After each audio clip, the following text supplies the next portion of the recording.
Tonight we return back to Gatlin Field and Citronelle for an out-of-region matchup. Alma Bryant has taken a long drive from South Mobile County and looking to get their season back on track.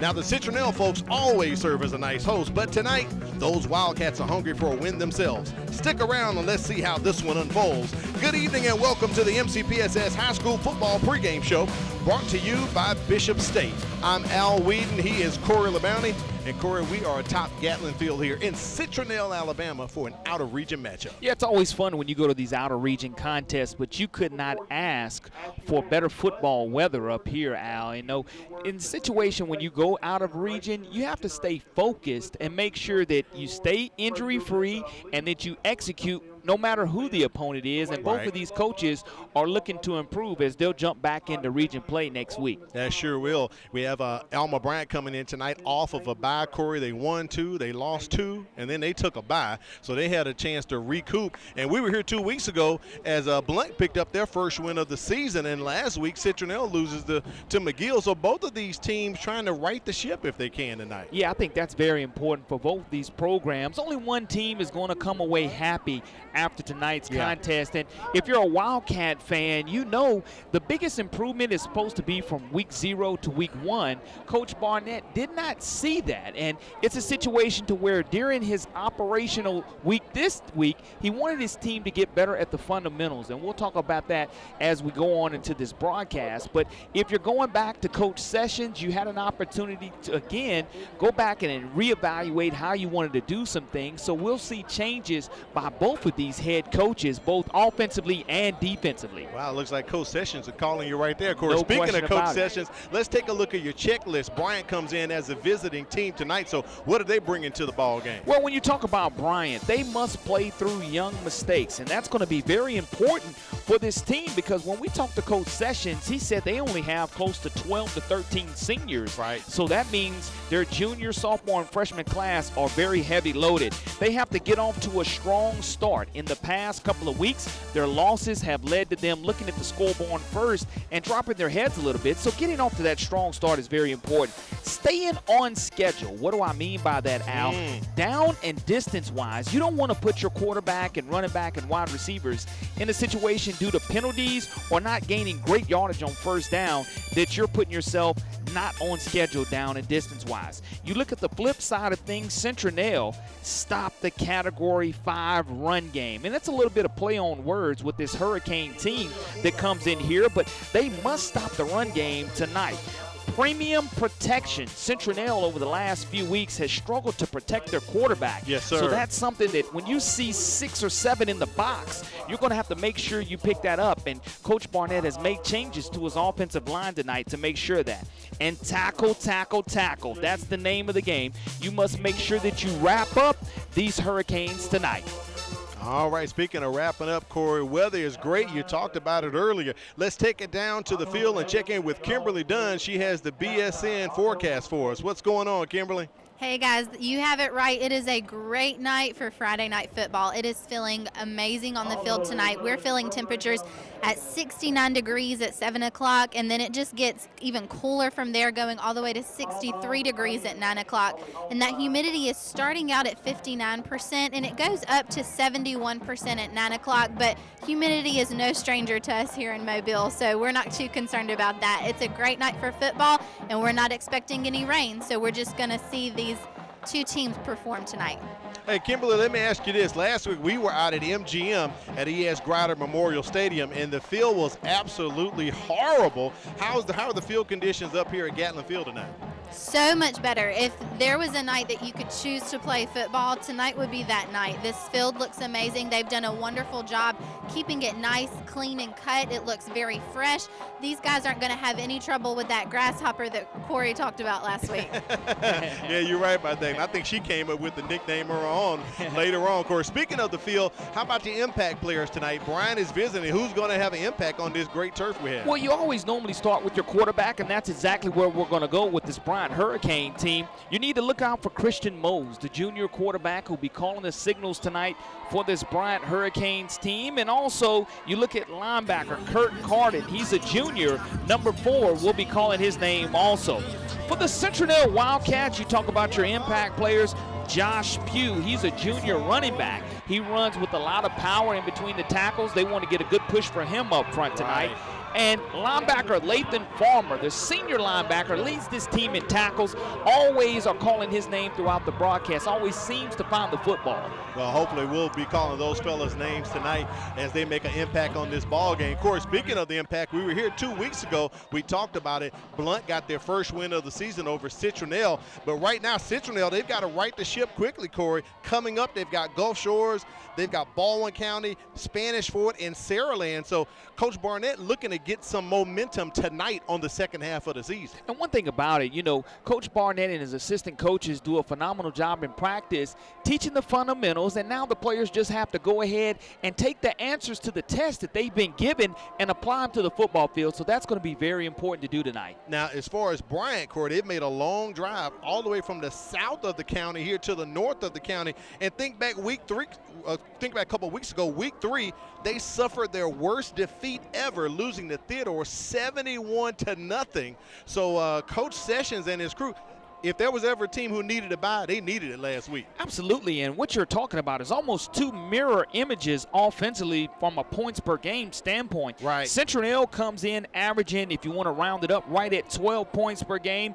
Bryant's offense comes in averaging right at 13 points per game. So again, it's going to be who gets off to that great offensive start tonight, who's able to strike first, and we'll see on the coin toss, based on it, who has the decision-making process to whether they want to go ahead and defend and make that stop early or go ahead and go on the attack offensively. You're right about that, Corey. We're just moments away from kickoff. We do appreciate you joining us for the pre-game show brought to you by Bishop State. We're going to take a break and come back, and we're going to give you the kickoff as we return to Citronelle Gatlin Field. It is time for some more high school football. You've been watching the MCPSS High School Football pregame show brought to you by Bishop State.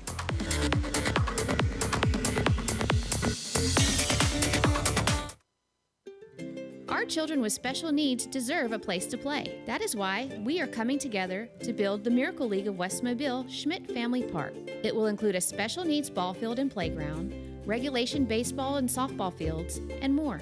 We have raised more than $1 million and construction will start soon. But we need your help to complete the project.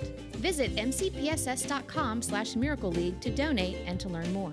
Any dollar amount will help bring a smile to a child's face. Together, we can make a miracle. When we say Bishop State Community College is a great place to start, we really mean it. Want to major in psychology, engineering, criminal justice, English, history, or something else? Take your general education courses with us, then transfer your credits to the four-year university of your choice. Want to learn a trade and go straight into the workforce? We have the programs and the training to help you land a high-wage and high-demand career. Save time and thousands while conveniently taking classes safely online or on campus. Register now, bishop.edu. What's the matter, baby? You're not feeling good? School-aged children are at a higher risk of getting and spreading germs and viruses. To help protect the spread, students are encouraged to stay home when sick.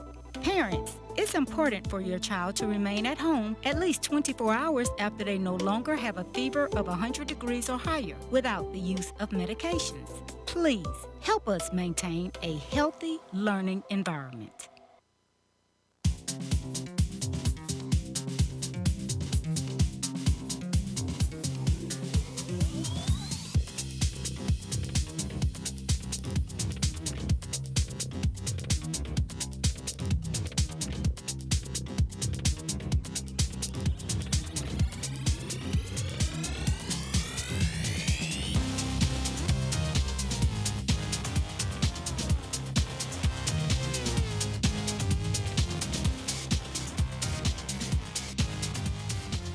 It's the halfway point of the season, and Bryant and Citronelle need to make the back half better than the first. And there's the kickoff as Bryant is trying to get an early start on the back half of the season with a short pooch punt taken by one of the up guys. Corey, Citronelle has great field position as we start the MCPSS High School Football Game of the Week. I'm Al Whedon, Corey LeBounty by my side. Down on the sidelines, we have Kimberly Dunn and Citronelle sitting at their own 42-yard line, Corey. Well, I guarantee that that was a design kickoff, very short to try to catch Citronelle slipping, but here it is. We'll see Justin Adams, the sophomore quarterback, run things for the Wildcats with double wide receivers. And he completes that pass to Ashton Love. Let's take a look at that offense led by sophomore quarterback Justin Adams. He's young, but he has a nice arm. He can throw it deep as he tries to link up with 6'4" Ashton Love. He just did it right there for you. Love is lanky and has big play capability. Running for the Wildcats, look out for Josh Pugh. He's shifty and elusive, and he'll need the O-line to make some holes tonight. They brought over Dalton Hillman from defense to play center tonight, and that offense averages 218 pounds. Little bobble snap right there. But Adams recovers, Corey, and takes it forward. It's going to be 3rd and short coming up here for the Wildcats. Well, a definite manageable down and distance situation for the Wildcats. They want to go ahead and try to get this push up front. And the biggest thing for the Wildcat offense, Dalton Hillman being the center, the 5'10", 160-pound junior, moves from linebacker to the center position. But, again, 3rd and short now for the Wildcats. If I remember correctly, he's wearing 58, Corey. I believe he caught that pooch kickoff right there at the beginning of the ball game. And there's Adams on the move. I feel he's going to be a bit short for getting the first down. And you're talking about the Hurricanes trying to get this big stop. Cameron Dunham, the 5'9", 180-pound senior, with the stop. 4th down and 1 yard to go. You're at the Hurricanes' 49-yard line. I say you go ahead and roll the dice and go for this. The only drawback is you're in the shotgun formation. 5 yards behind the line of scrimmage is Justin Adams. He has a big back there in Josh Pugh. Sure does. But you need to get this push up front against this 3-4 defense that the Hurricanes are running. And offense is very critical for Citronelle, especially that offensive line. They've made a few changes, and they do a nice job there at getting that ball to Pugh for the first down. If we get a chance, let's take a look at the Alma Bryant defense if we can get it up here as they play a 3-4 on the defensive side. They're young with 6 sophomores starting tonight, but led by Swiss Army knife senior free safety Landry Huddleston. He plays offense too and handles punts as well. Leading tackler, strong safety Kurt Carden will patrol the secondary. That's one of your impact players, Corey. And up front, you got defensive end Nate Bobinger rushing from the edge for the Hurricanes. That defensive line averages 228 pounds. Little play action as they toss it off. That pass is complete to Blake Jarvis, backup quarterback. Jarvis comes in, gets a reception close to a first down, Corey. He comes from his halfback position. The 6', 205-pound junior slips out of the backfield. The linebackers didn't see him until he picked up 6 yards. 2nd down and 4 yards to go from Citronelle. But one of the things you like is the tempo and the confidence that's being established early. We saw them a couple of weeks ago against Blunt have a big play on 1st down and really sputter offensively. But here, putting together a nice drive so far. Offensive line doing well. Bobble snap, 2nd one of the night. And it looked like Dees escaped, but Adams overthrew him, Corey. They could have salvaged and picked up a first down there. The biggest thing, though, even though it was a bad snap, and you have to remember, you have a new center to quarterback exchange. That's but right. He was able to throw that football away and not turn it over and not take a sack for lost yardage now. Now you're in a situation to where it's going to be 3rd down and a long 3 to go. We saw them get it on 4th down moments ago, but it's up here for the line of scrimmage to be dominated. If you're going to run this football, get that 1 to 2 yard push to where you can get into that 2nd level of this Hurricane defense. 3rd and 3 coming up for Citronelle. They gave it to Pacey Taylor. Pacey's trying to get the push. I think he is going to be close to the first down. Let's see where they spotted it. Pacey Taylor, the 5'7", 140-pound senior. Again, another 4th down in inches. This is going to be a little bit closer than the first one was, but anytime you line up in the shotgun position, they're going to go ahead and spot it by the nose of the football, which is huge. It allows this clock to continue to run. A great opening drive. You have a fresh set of downs for offensive coordinator Jeff Pippin to operate from. Coach Barnett told us this week he's making some changes on the offense, moves Bruce Smith over to right guard from left guard and brings in Garrett Sullivan to play left guard tonight. And, of course, as we talked about, Dalton Hillman normally plays linebacker, but playing center tonight and trying to connect with Ashton Love. I see some jersey pulls, and, Corey, no doubt the yellow flag was coming out on that one. Well, if you're in a situation for Bryant, he was about to catch that touchdown on you, and you just had to go ahead and pass interference against the Hurricanes. But if you're Citronelle, you like that shot that you took because you're going to throw it in a position to where only your receiver can catch it. If it is against Bryant pass interference, it will cost you, and it will allow the Hurricanes to go ahead and be back in the position. On the defense, 15-yard penalty, result of the play, first down. They're going to be back in a position now to where they're fighting against first down, and they've been on the field right now for almost 4 minutes so far. So the Wildcats right where they want to be, almost in the red zone. Ball on the 21-yard line of Bryant.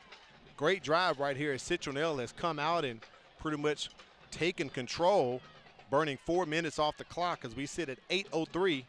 Adams has room to run. He's going to run it. He's not going to listen to those people talking about Bryce Young not running for a first down, Corey. He picks it up himself.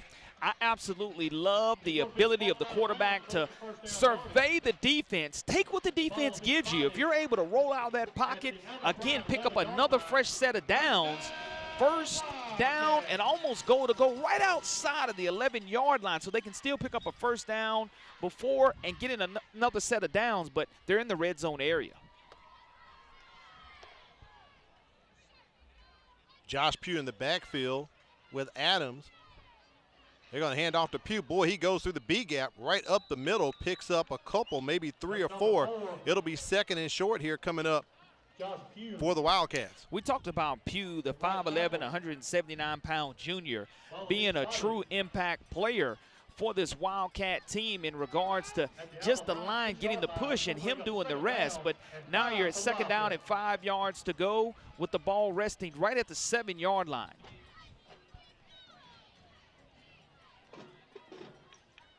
Citronelle, they have some tall receivers. Nasir Powell in the slot.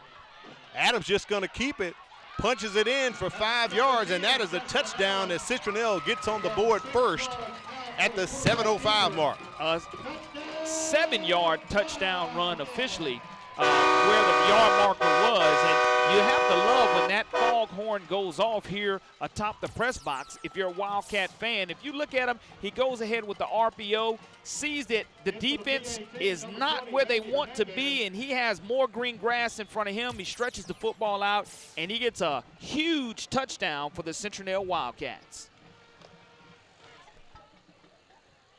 On for the extra point is Randy Hernandez. And he boots it through. Citronelle on top, 7-0 early in the MCPSS High School Football Game of the Week, brought to you by Bishop State.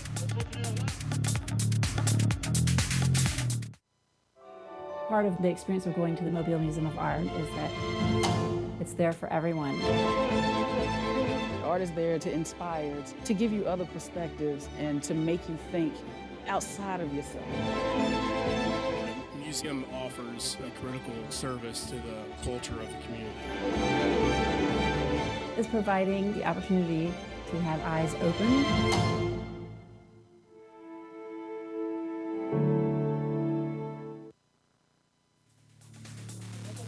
We welcome you back to the MCPSS High School Football Game of the Week, brought to you by Bishop State. Al Weed and Corley Bounty on the sidelines. Kimberly Dunn. Corey, a great drive put together by the Citronelle Wildcats. Could you see a difference in the offense from 2 weeks ago with these changes Coach Barnett has made? Absolutely. A couple of one fourth down gamble. The other one was picked up, and they gave them the first down as they stretched it up. But the biggest thing is you maintain a drive, almost 5 minutes milked off the clock here. That's right. 7:05 here. And I believe we have a stoppage in play. Alma Bryant has called the timeout, so Coach Sessions has called the timeout before they could receive the kickoff there. So interesting. Citronelle beat Bryant last year 17-14, and these teams have only met 5 times. Bryant leads the series 4-1.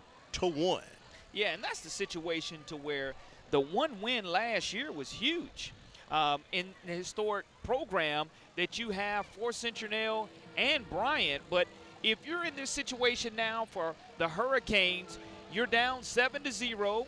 Your defense was on the field for a little longer than you would have liked to have been, but Citronelle has to be playing with a lot of confidence and with a lot different mindset with it 7-0 rather than trailing. Now the defense has a chance to gain off of the momentum of the offense. That 7-yard touchdown by Josh Adams capped off about a 58-yard drive for the Wildcats.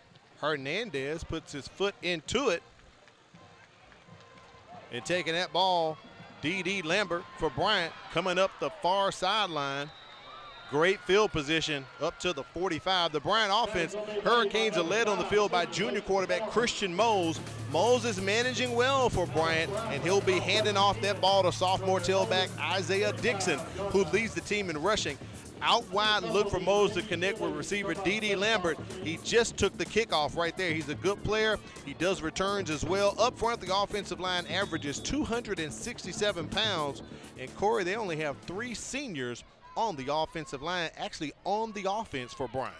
Here it is. The Citronelle Wildcats come out with a little bit different look defensively, but they must wrap up, as I talked about in my checklist. That's going to be the biggest thing. They have the initial stop behind the line of scrimmage, but that's a great job by Christian Mose, keeping his feet moving. Right. Again, just continue the churn, picking up that first down, and now they're inside Wildcat territory at the 44-yard line of Citronelle. And you look, talking about the Citronelle defense, they're going to jump down into a 4-3 this week instead of a standard 3-4, making some changes defensively.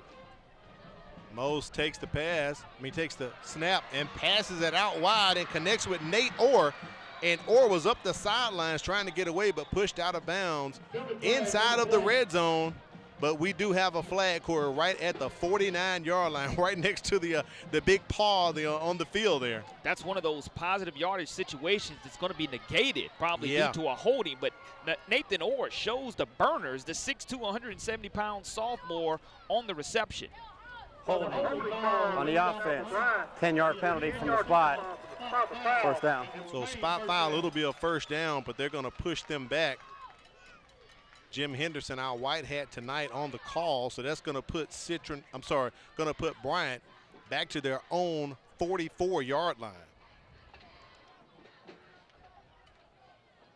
That's something you want to stay away from if you're Coach Sessions and this offense. You know, staying ahead of the schedule is very important for both of these teams, but tackling is very important for the Wildcats also. And they're trying to tackle Isaiah Dixon with a big run as he gets back into Wildcat territory. Take a look at the Citronelle Wildcats defense. They play out of a 3-4 scheme with defensive end Tamarcus Dees rushing from the edge. Sam linebacker David Sims, he's going to try and wrap up the Hurricanes tonight as they just did with Isaiah Dixon, along with Will linebacker Lathan Farmer.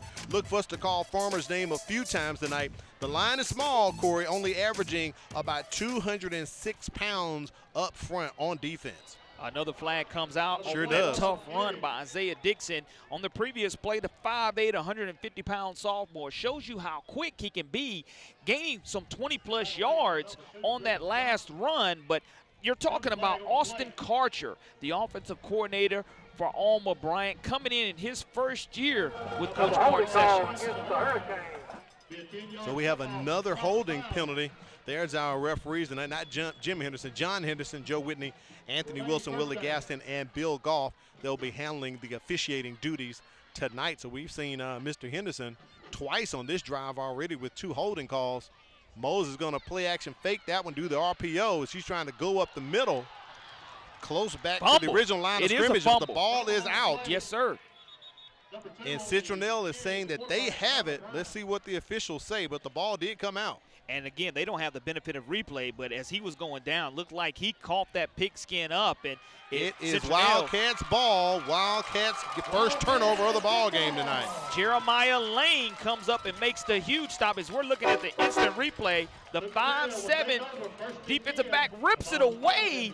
The 5'7", 155-pound senior makes a huge play for the Citronelle Wildcats, and they take over right close to the 29-yard line, their own 29-yard line. That's a huge break now early for this Citronelle defense, and they created this break off of stripping the ball away. See if Citronelle can possibly get some points off of turnovers here. 5:15 remaining in the first quarter. Al Wheaton, Corey LeBounty on the sidelines as Kimberly Dunn for the McPss High School Football Game of the Week. They toss it out to Jordan Dees as he picks up maybe 2 yards on first down. Jordan Dees, the 6', 160-pound sophomore. We talked about a couple of weeks ago, this Wildcat offense has some big-time wide receivers. They really do. They really do, on the field. When you try to size them up, you're looking at 6'4", 6 foot, and they're all of it, not over-exaggerated. And we'll see with this 2-by-2 formation in motion now, we'll see what happens. I think we have some movement,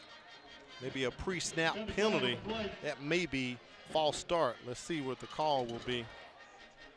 But there was a lot of legs and a lot of toes moving there, Corey.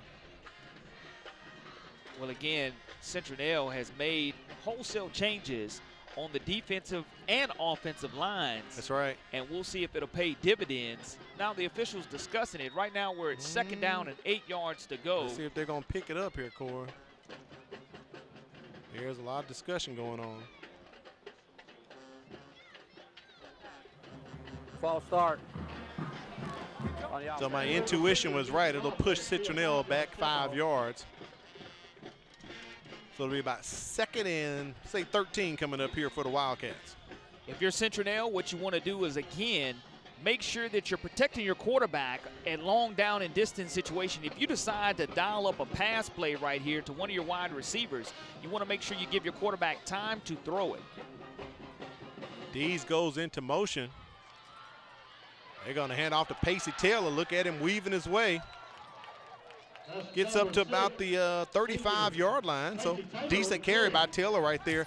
3rd and about 5 coming up here, maybe 3rd and 4, Corey. Yeah, we'll call it down about 3rd down and 4 yards to go with the football being right at the Wildcat 35-yard line. But the biggest thing now is to make sure at the line of scrimmage you protect your quarterback, and if it is a running play, you get that push against that first 3-4 defense that the Hurricanes are playing.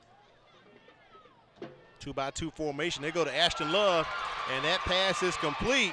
We've seen that play a few times in the past 2 weeks, and they connect for a 1st down into Hurricane territory. Another 3rd down conversion for the Citronelle offense, and it's a great throw and catch. And you're talking about Larry Huddleston on the stop, the free safety, 5'10", 195-pound senior. But Citronelle so far doing a good job of taking what this defense is giving them. There's probably close to a 5 to 7 yard cushion being given to these wide receivers. No press coverage by the secondary. Oh, they are respecting the height. Adams rolling out, trying to catch the man in the flat. Possibly could have been some contact on the receiver on Jordan Dees, but no flags come in, so it's 2nd and 10 coming up for Citronelle.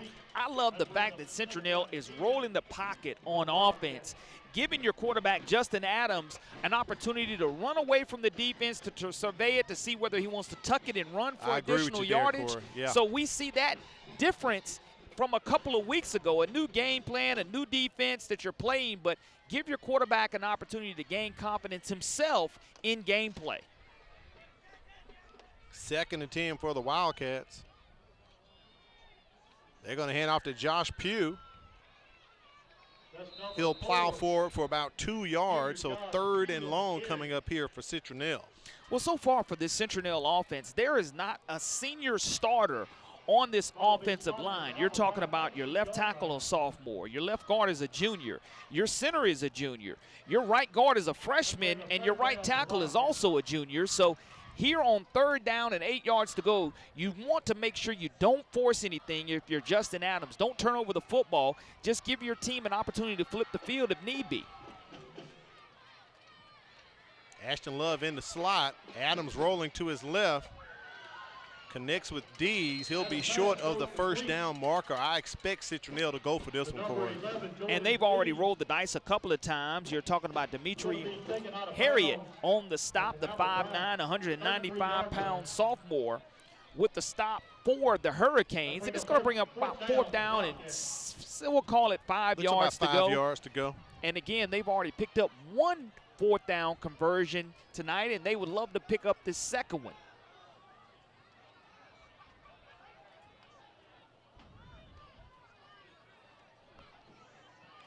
Pressure on Adams, and he just throws it up the middle, finds Ashton Love with this 6'4" frame, stretches out and gets all of it, Corey. That's a 1st down. Citronelle back in the red zone. Nasir Powell, he's feeling that one because he used all of his body, but you're talking about a quarterback, Justin Adams. Look at his feet, folks. He stays observant, keeps his eyes down the field, almost a jump pass that he threw close to 20 yards, and the 6-foot frame of Nasir Powell comes away with a critical 4th down catch. So far for the Citronelle Wildcats, they're back in the red zone area, knocking on it once again with 1:30 remaining here in the 1st quarter of play. Ball on the 15-yard line. Great catch right there, Corey. I thought it was Love, but it was Nasir Powell, our 1st time calling him tonight. A little misdirection. They're going to keep it. Up the middle goes Josh Adams. Boy, a great run. That's going to set up 1st and goal. Justin Adams is having himself a first quarter to remember. Again, 1st and goal now for the Wildcats, and he's just surveying and taking what the defense is giving him. That's an outstanding job of growth and progression by this young quarterback that we've seen grow up here within the last couple of weeks, and now you're at a 1st down and goal-to-goal situation with the ball. Looks like it's rested right at the 3-yard line. Great call by Jeff Pippin, offensive coordinator. Good play calling tonight. Have a stoppage in play. A flag on the far side of the field. So offsides, the Bryant Hurricanes jump across, so that'll go half the distance. So we'll call it what, the 1.5-yard line, Corey? Yeah, absolutely. And now what you're doing, because Citronelle plays this shotgun style offense, you want to give it to one of those big bruising backs, or get your RPO and let Justin Adams, who's had a great drive down the field, cap it off with a touchdown run himself. They're going to go to Pacey Taylor, and he is eaten up behind the line of scrimmage by the Hurricanes. Great penetration by Daniel Bree, the 5'9", 175-pound senior for the Hurricanes, hunkering down in this goal line to go defense. And again, Bryant really needs a stop right here as we're about to end the first quarter of action. No need to actually run a play because the play clock hasn't even started, and we're under 5 seconds. 2nd down with the ball at the 4-yard line, so the Wildcats are just going to let the time run out. And that's going to wrap up the first quarter as they are on top by 7. You're watching the MCPSS High School Football Game of the Week, brought to you by Bishop State.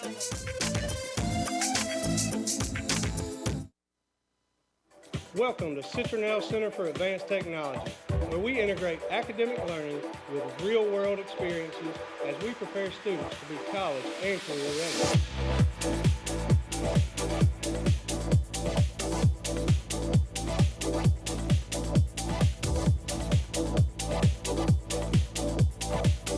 Citronelle Center for Advanced Technology, learning today, leading tomorrow. We welcome you back to the MCPSS High School Football Game of the Week, brought to you by Bishop State. Don't forget to mark your calendar. It's coming up pretty soon, October 11th. It'll be Teachers' Work Day. All schools will be closed. Students, make sure you stay at home, but the teachers will be at work because, Corey, it is Teachers' Work Day. Yeah, I mean, this first 5 weeks of high school football have absolutely flown by, Al, and so is the quarter. And as the kids are hunkering down, the teachers are hunkering down to prepare for those end-of-quarter exams, you know, we want to wish them the best. And these student athletes, band members, cheerleaders, everyone involved has to go ahead and take care of academics before you can take care of athletics. You got to have the academics in order to be on the field. Let's take it down to the sidelines and check in with Kimberly Dunn. I think she has some news she wants to share. What's going on, Kim?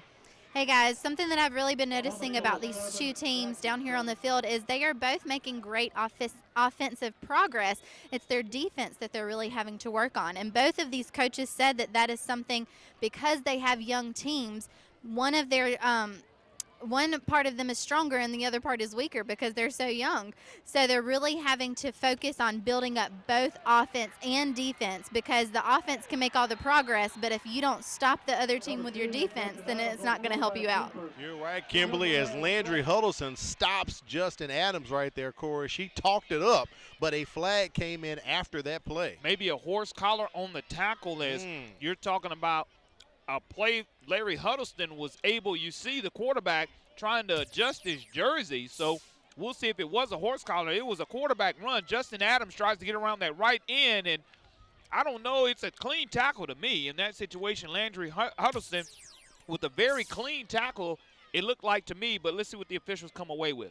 We shall see, and I think Jeff Pippin was listening to you. Play that ball on sportsmanlike conduct, taunting on the defense at the distance. So a little jaw jacking is going to cost the Bryant Hurricanes, but I think Jeff Pippin was listening to you.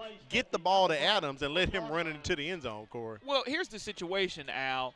We can't hear what they're saying after the play, but we definitely know something was said to draw the flag, and Not needed right here. The Citronelle Not at all. Wildcats a little bit even closer now in this red zone area. 2nd and 3 coming up for Citronelle. A couple weeks ago against Blunt, they scored on the last play of the 2nd quarter, ran a little misdirection play, and they got into the end zone. That pass is incomplete as he tried to connect with Ashton Love. So it's going to be 3rd and goal coming up here for Citronelle. The pressure being applied. Oh, yeah.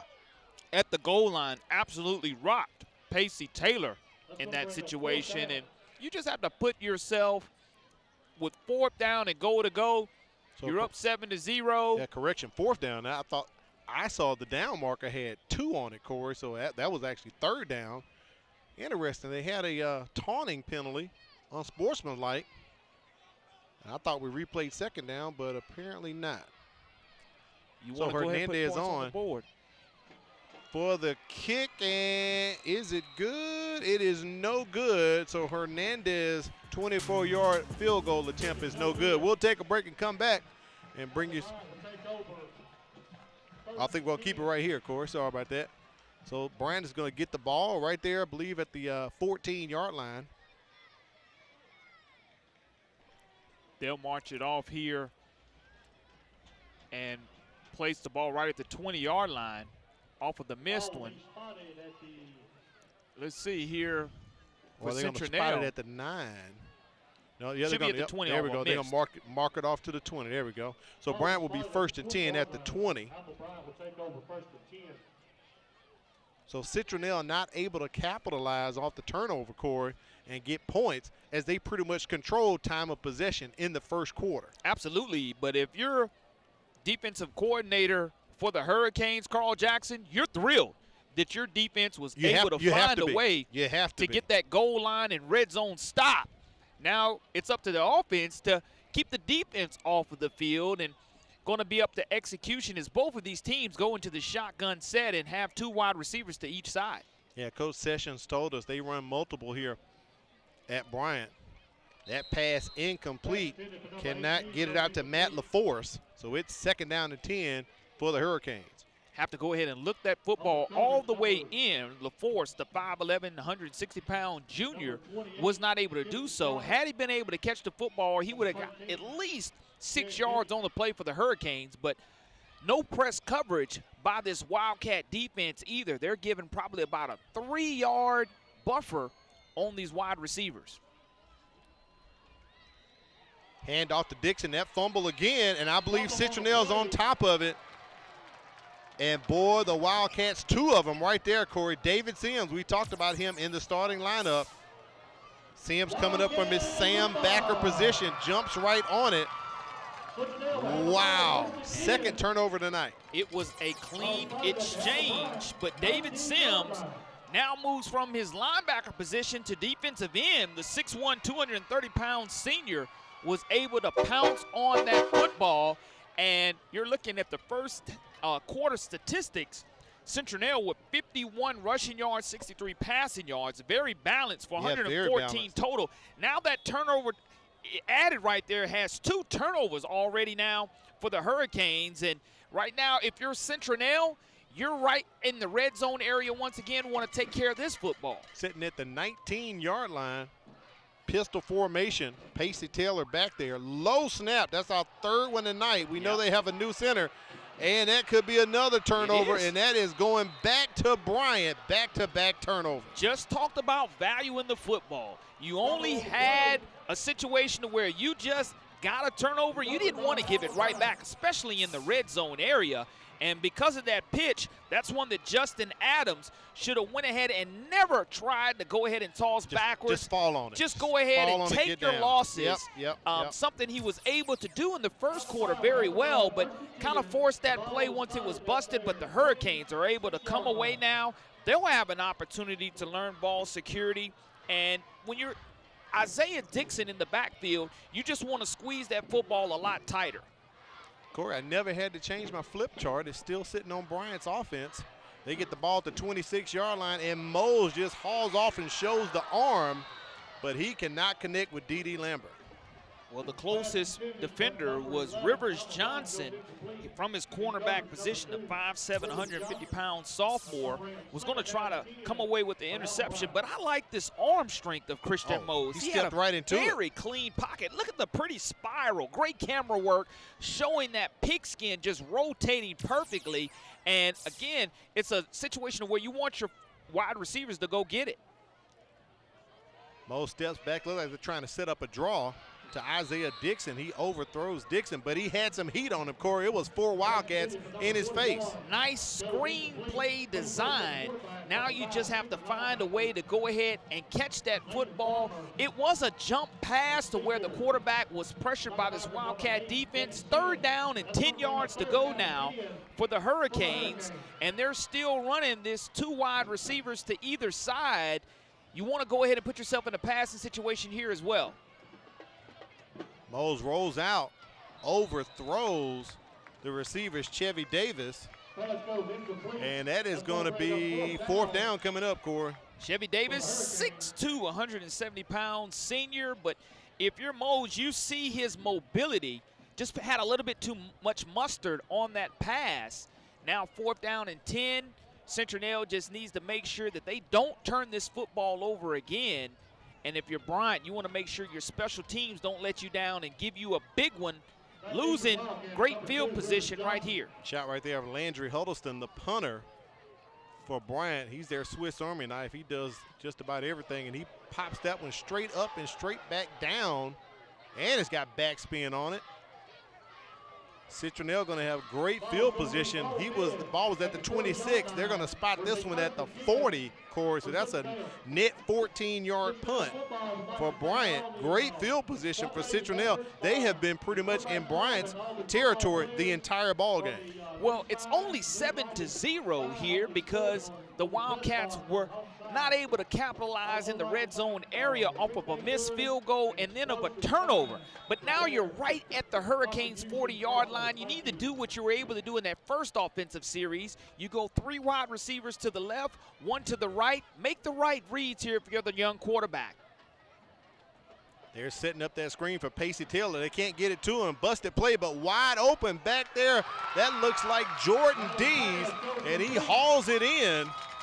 Bryant saying, no, I got the ball, but Dees got the ball. And Corey, wow, another flag. That looks like an ineligible downfield because they were trying to set a screen up for Taylor. What happens is, though, the quarterback does do a great job of keeping his head up and seeing Jordan Dees down the field, but that's going to be all for naught. That one's going to come back.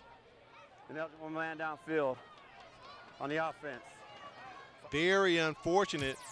As we take a look at the replay here, you can see Taylor leaks into the flat and Adams gets some pressure and rolls out. But unfortunately, the linemen, they're just like, hey, man, I'm trying to block, but they're too far down the field. You don't want to have busted coverage in your secondary, though. You have a job to do. Don't want to get caught peeking in the backfield. Don't ever want to allow these long wide receivers to get behind you. But Citronelle now taking over from the 45-yard line, 1st down and 15 yards to go. All on the 45. Adams has time. He connects with Dees. Close back to the line of scrimmage, the original line of scrimmage. So ball going to be back to the 40, I believe. We'll call it 2nd and maybe about a long 10, about 10 and a half coming up here for Citronelle. Well, I mentioned both of these teams are not playing press coverage at the line of scrimmage. So these wide receivers, when you're running these 5 wide or 4 wide receivers, you don't have an opportunity to go ahead and let them get behind you. Keep them in front of you and go ahead and make them have yards after catch. Nasir Powell right here in the slot. They're going to toss it out to Pacey Taylor. He gets a block and hops over one of the Hurricanes to hop to about the 35-yard line. It'll be 3rd and about 6 coming up for Citronelle. If you're the Hurricanes, this is a must stop right here, as it's a nice check down to your back out of the backfield, but great pursuit by this Hurricane defense as they were able to go low, and 3rd down and 6 yards to go. If you're the Hurricanes, again, right here, you must have a stop. If you're the Wildcats, you want to continue to eat up this clock, as there are no heat timeouts in the 6 weeks of high school football. Strong safety Kurt Carden blew that play up toward the end. 3rd and 6 is what they're calling here at Gatlin Field. Adams has time tries to get it to Dees and just chunks it out of bounds. So it is 4th down coming up here. Citronelle sitting in no man's land, so I'm expecting them to go for this. If you really want to flip the field, you'll go ahead and punt it, and you'll make Bryant drive the length of the field. But I say in this situation, you've rolled the dice 3 times already on 4th down. Why not go ahead and go for it once again and trust the length and the route running of your wide receivers? Pippen's been doing some good play calling tonight. We know a few of their plays, they've just shot themselves in the foot, Corey. Some holding penalties and an ineligible man downfield, lineman downfield. Adams rolls out, look at there coming out of the backfield. Pacey Taylor leaks out, but he can't get the momentum after he catches it. So it will be ball over on downs, and Bryant survives that rush right there from the Wildcats. Great pursuit by Carden, as well as another player who's listed as 39 for the Hurricanes that we don't have on our roster, but outstanding pursuit and 4th down stop that the Hurricanes really needed. Now let's see if the offense can take care of the football for Alma Bryant and go ahead and get some type of offensive drive going, because, Al, if I'm not mistaken, if Bryant doesn't have a 1st down yet, to my knowledge, I don't think they've gained a 1st down. If they have, it's only been 1 1st down the entire 1st half. 1st and 10 for Bryant here at their own 35. Mo's just going to keep it. And, boy, a great run by Christian Mose as he gets it up to the midfield stripe as Bryant is trying to end their scoreless streak. Corey, they have 9 scoreless quarters. They were shut out the past 2 ball games on the bye last week. Andre Lynch, the 5'7", 172-pound senior from his linebacker position, makes the stop. But you can see the wheels of Christian Mose. He just has to make sure he values the football and doesn't turn it over high and tight to your body, young fella. Hand off to Dixon. Boy, he goes up the middle. A big run as he goes into Citronelle Wildcat territory. They're going to place that at the 40-yard line. And Bryant on the move, playing tempo here, Corey. Dixon running with purpose after that earlier fumble. And now you're starting to put back-to-back 1st downs together for head coach Bart Sessions and offensive coordinator Austin Karcher. I think they may have heard you up here. Going back to Dixon, that's about a 2-yard carry.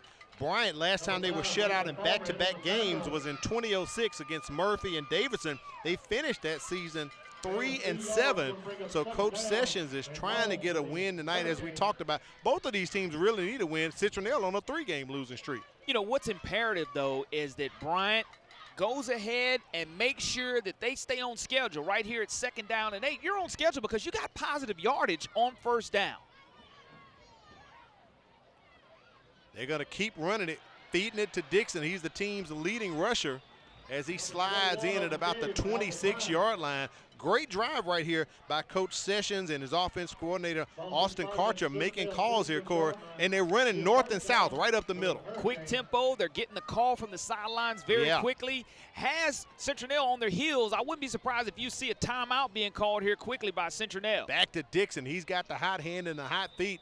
They keep feeding him the rock as we approach 6 minutes remaining in the half. Defensive coordinator Jason Morgan in his 4th year with this Wildcat program, and going to bring up a very manageable down and distance situation now for this Bryant offense. As you can tell, they go from fast to slow depending on how many yards are picked up, but 2nd down and 3 yards to go. D.D. Lambert in the slot. They're going to hand it off to the back comes in. Justin Purdy. He goes for a couple of yards. Looks like it's going to be enough for a 1st down. So they pick it up. Chains move inside the red zone. Samuel Purdy, the 5'6", 150-pound senior with a nice hard run, but credit this offensive line. Barry Gilmore, Fisher Fountain, Sean Scarlett, Bryson Joyner, Bobby Acree, and Michael McBride with the push up front. Yeah, they're doing it right now on this drive, Corey. Going back to Purdy, and boy, he is met by the Wildcats just past the line of scrimmage. Maybe picks up about 1 or 2. Lynch on the stop for the Citronelle defense, and first red zone opportunity tonight for this Hurricane offense, and the best drive so far trying to even up that time of possession as the Wildcats ate away at it in the first quarter of action. But now you're going to bring up a 2nd down and 8 yards to go with the ball resting, looks like probably right at the 13-yard line of the Citronelle Wildcats. 2nd and 8 here for Bryant. Great drive, their best of the night. Mo's looking to connect and does have a receiver in the end zone. That is D.D. Lambert for a 13-yard grab, and Bryant is on the board. What great arm strength by Christian Mose. He rolls the pocket to his right, throws a strike to Lambert. The 5'8", 150-pound junior comes away, but look at this strike, folks. Mose on the move.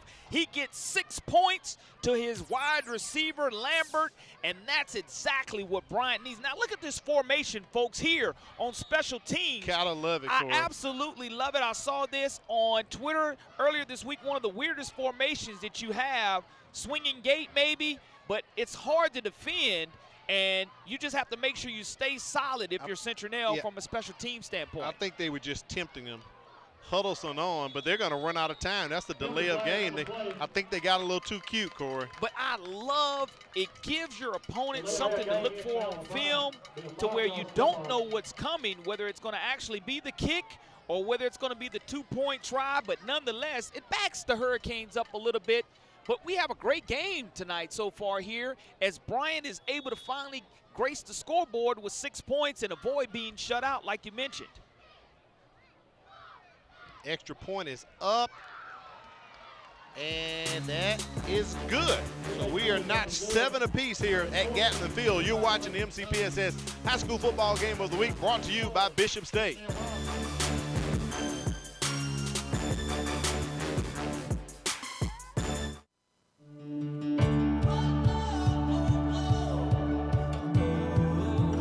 It was just like an extension of home. Bishop give you that outlet to give you a career, a successful career.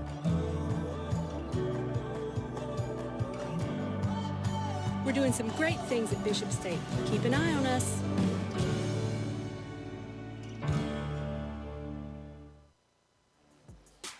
Welcome back to the MCPSS High School Football Game of the Week. Got to thank Firehouse Subs. Enjoy more subs and save more lives. A portion of subs purchased at Firehouse will go to the Firehouse Subs Public Safety Foundation. Thanks, Jim and Susie Sherman, for all the great eats they have at Firehouse Subs. Also, BSN Sports. If you need team apparel, if it's baseball, wrestling, whatever sport, they've got it for you at BSN Sports. The heart of the game.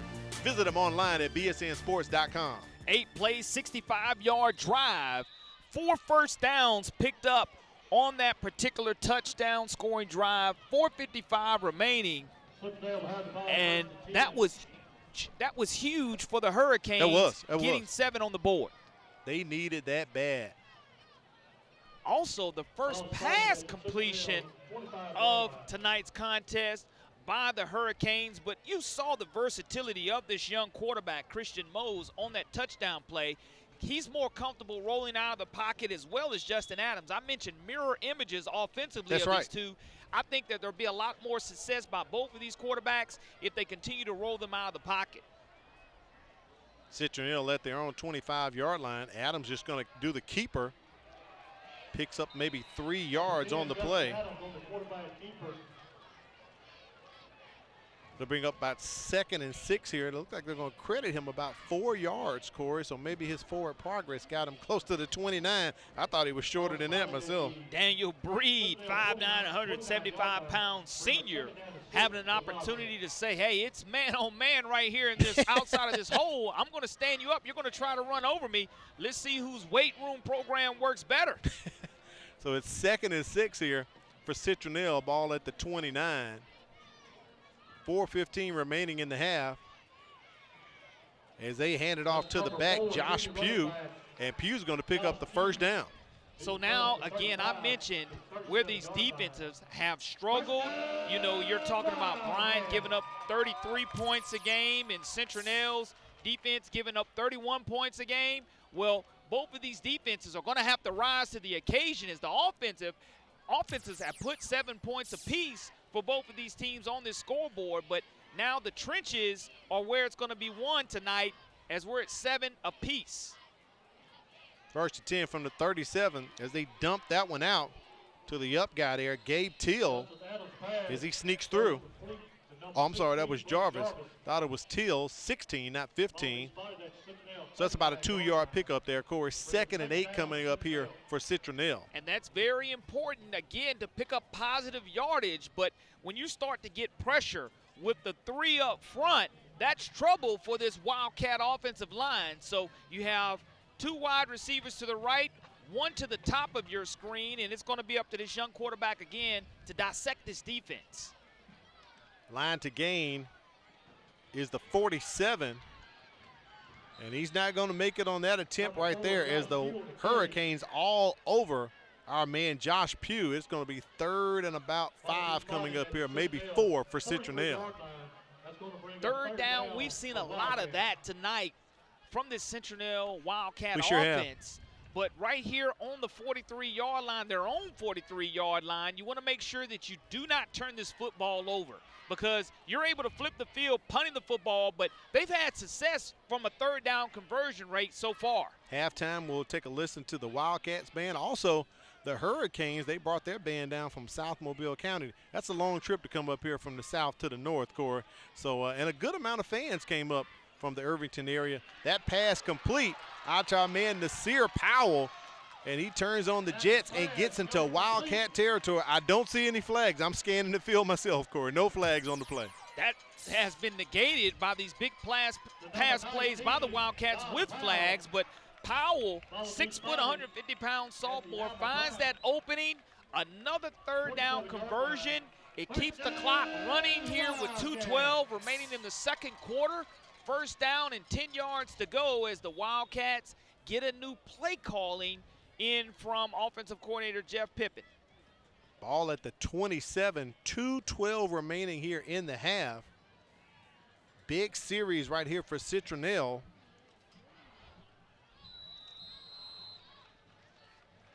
Have a flag on the play. False start on the offense, 5-yard penalty, still 1st down. That'll push the Wildcats back to the 32. Real huge right now, Corey, because Bryant is going to receive the ball in the 2nd half.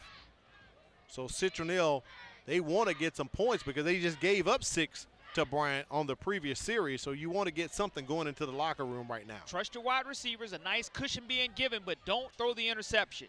He's trying to go to Love. Love has the height, almost hauled it in. Incomplete. I think that was a good play call right there.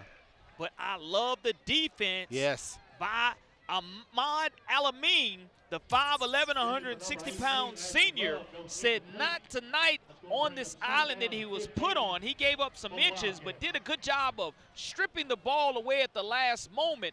You take that shot on 1st down and 15. Now what you want to do is have some type of screen or swing play to get back to the original line of scrimmage. But again, I mentioned no press coverage by these corners. The slot is wide open. Wide open. You're looking right now, Jordan Dees, as they're shifting over now, have a linebacker covering a wide receiver. They're going to toss it out to Pugh. Almost stopped behind the line of scrimmage. Maybe he gets back to the line of scrimmage. Whoa. But here's what's going to be food for thought here as we go along. If you have a wide receiver on a linebacker, go ahead and throw the football in between the hash marks, because on a go route, you've got a linebacker and you're giving up close to 3 or 4 inches. So that's going to be something that I know offensive coordinator Jeff Pippin is going to continue to look at. Surprised Coach Barnett didn't call timeout to discuss this one right here. 3rd and 15. Unless they have 2 plays called, they're going to go for it probably. Adams has time. He has room. He's running, telling Dees just go into the end zone, leak in there. And Dees doesn't. I'm sorry, not Dees. That is Ashton Love. Wonderful. Ashton Love, 32-yard touchdown pass from Adams to Love. Here's the biggest thing, Al. The protection in the pocket. You look at Justin Adams. You look at the protection. He stays clean. He steps up in the pocket, directs his wide receiver sure does. Look to at go it. to the back, and he's a 6'4", 175-pound junior, and he's able to throw that ball over Elijah Anderson, who's listed at 6'2", 150 pounds, giving up 2 inches, maybe even 3. But let's see if they can knock down this extra point. If we already had one missed field goal opportunity, but I love the pocket presence by Justin Adams going deep to these wide receivers who you mentioned a couple of weeks ago are threats for this Wildcat offense. They sure are. If they can just give Adams the time, and we've seen that tonight, Corey. He has had time to find his receivers, stoppage and play. But, hey, my hat goes off to Jeff Pippin and Snap. Coach Barnett. Encroachment on the defense. No need to listen to me. I'm asking about a timeout, Corey. And my man Adams is directing love. Just leak into the end zone. I'll get it to you, buddy. And he Touchdown. had the presence not to go beyond the line of scrimmage to throw that football. But now here it is. This point after needs to go through for the Wildcats. High snap. Hernandez does get his foot into it. And the extra point is good. So Citronelle on top 14-7. We'll take a quick break and come back and bring you more action. You're watching the MCPSS High School Football Game of the Week, brought to you by Bishop State.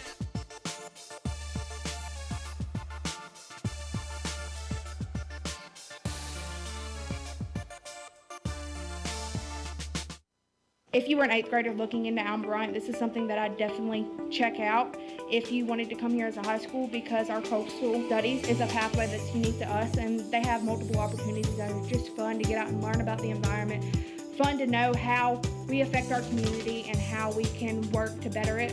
This is something, if maybe you're interested in, it's something to definitely look into when you're looking to high school or looking to some future career that you want.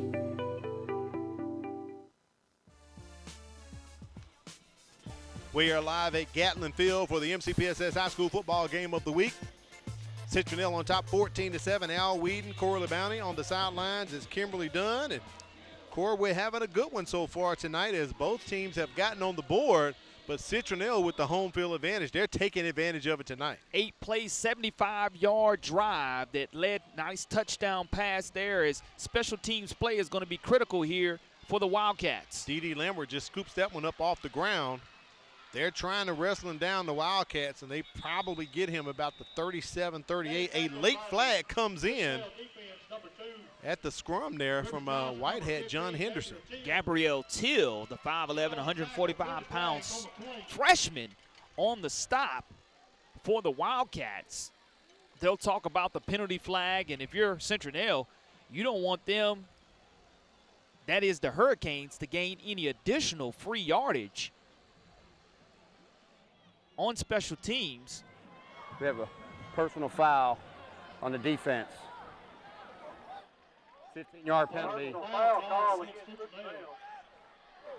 So something was going on in that pile, Corey, because John Henderson threw that flag from behind the action. And Coach Barnett is very upset right now. Now great field position this really for the Hurricanes. The 48-yard line of Citronelle. We saw them with a nice drive prior to this one to score that touchdown. They're going two wide receivers, two to the right, two to the left. And Mose, the versatility, roll that pocket out, Mose, and throw that ball on the money. And we've seen his arm tonight. Pocket collapses. Citronelle comes in. A flag comes in as well.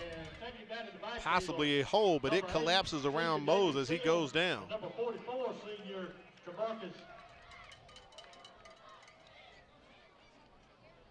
Jamarcus Dees, the 5'11", 195-pound senior on the stop. So that hole is going to push Bryant back. On the offense. 10-yard penalty for the spot of the foul. Still first down. Now, if you're the Hurricanes, you are in your 2-minute offense mode, but that's going to bring up first down and a country 43, highway 43 mile. Well, 45, highway 45 miles to go for the Hurricanes. That was a crucial holding penalty. Moses' pass is incomplete as he's trying to get it to Matt LaForce. But what happens, Al, he rushes that throw right there because the pocket collapsed on the previous play. So, again, just trust your offensive line and trust the timing of the route. Now you're bringing up second down, and the scoreboard's going to call it 27 yards to go. Corey, got to thank our buddy Fran Conaway. He's got the microphone working on John Henderson tonight, and Henderson is sounding great, man. Absolutely. We'll let the white hat do his thing tonight when he goes to give us a call. So shout out to Fran. Moses is just going to keep this one, go up the middle. And, Corey, you're right. I see you signaling with the hole there. I think that one's coming back. I think that one is coming back. Unfortunate for the Hurricanes, though. Well, you almost got back to the original line of scrimmage, and it's going to be right here. The holding is very evident against 48. Yeah, it was early in the play there, but it's coming back. So that's almost, what, back-to-back holds? On the offense, 10-yard penalty. Billy Gilmore Still second down. is going to be guilty in that situation to where he was one-on-one with the defender.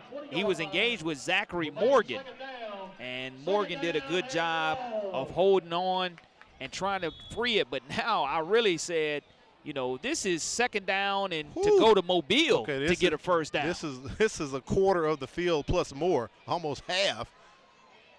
As they're just going to give that one to Dixon. It's time to swallow your Robitussin and go to the locker room now, Corey. Wow. Unfortunate situation for Bryant. Timeout called by Citronelle. So Citronelle playing a little chess here. It was 3rd and 42 on the scoreboard.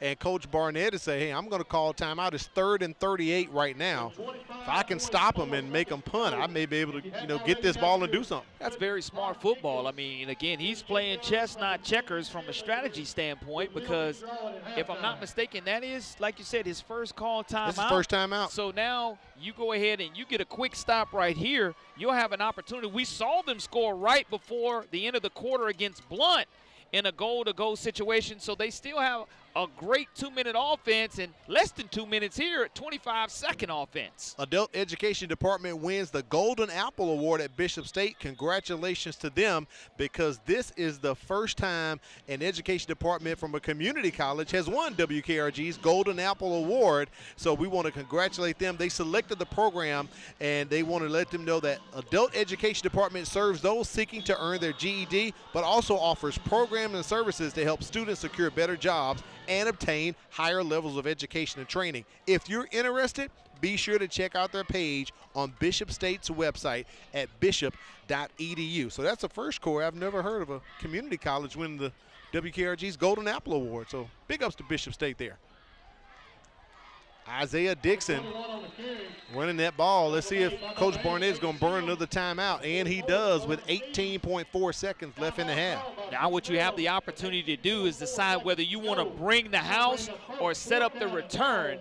I personally think you want to go ahead and set up the return, because now what you give yourself a situation to do, if one of your players are guilty of running into the kicker, that would create a flag situation to where Bryant would have an opportunity to run out the clock. Now, if you're able to go ahead and field this cleanly, you can go ahead and either return it and advance the football or call for fair catch and give your quarterback, who's playing with a lot of confidence, an opportunity to throw a Hail Mary to these long wide receivers that he has. But 4th down and close to 40 yards to go for the Hurricanes coming out of this timeout.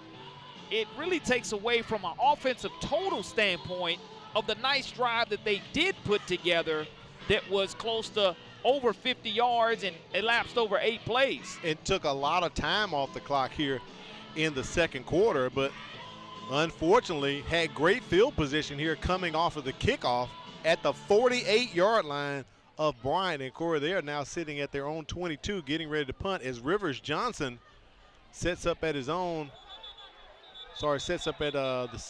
Bryant 45, but we have a flag on the play here on the near side.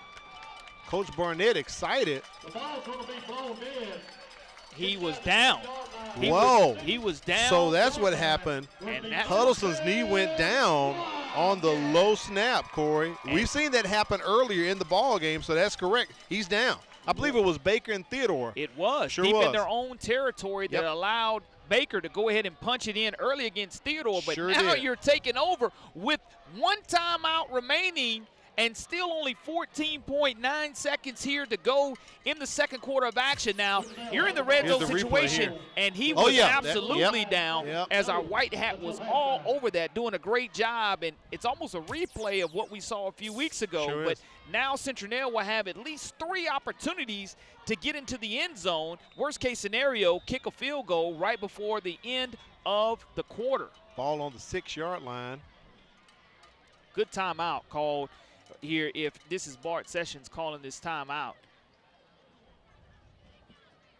Yes, it is So Bart Bryant Sessions. does call the timeout there. And I like that because now quickly you had to switch from offense to defense. You want to make sure you have the correct personnel because you've already gotten a red zone stop against Citronelle earlier when they had the ball on their own with the 19-yard line and missed that field goal going in. So you really could look at this situation to where momentum could favor the Hurricanes if they're able to keep the Wildcats out of the end zone in this situation. Carl Jackson, I know, is preaching his longest sermon ever over there during this timeout to the Hurricane defense and the Wildcats. We saw them in this exact position on the same side of the field. I was just about to say, Corey, 2 weeks ago against Blunt, no time on the clock, literally the last play of the first half. And if you've done your homework, if you're the Hurricanes, you will see that same formation. That's and right. You'll take what you're given here because you have to know time and score situations as a coach. What are their tendencies in the red zone area, in the 10-yard line area, the 5-yard line area? And now they're at the 7-yard line of the Hurricanes. They're going 3 wide receivers to the right, 1 to the top of the screen.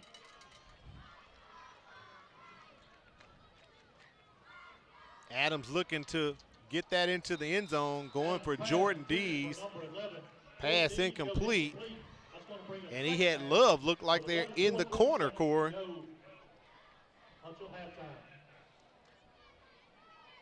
But Nasir Powell had him wide open in the corner. I thought it was Love there. I thought it was 18. Now what you can look for here also is something in between the hashes, also a wheel route by your running back. Somebody has to account for him in this defense in the goal line situation.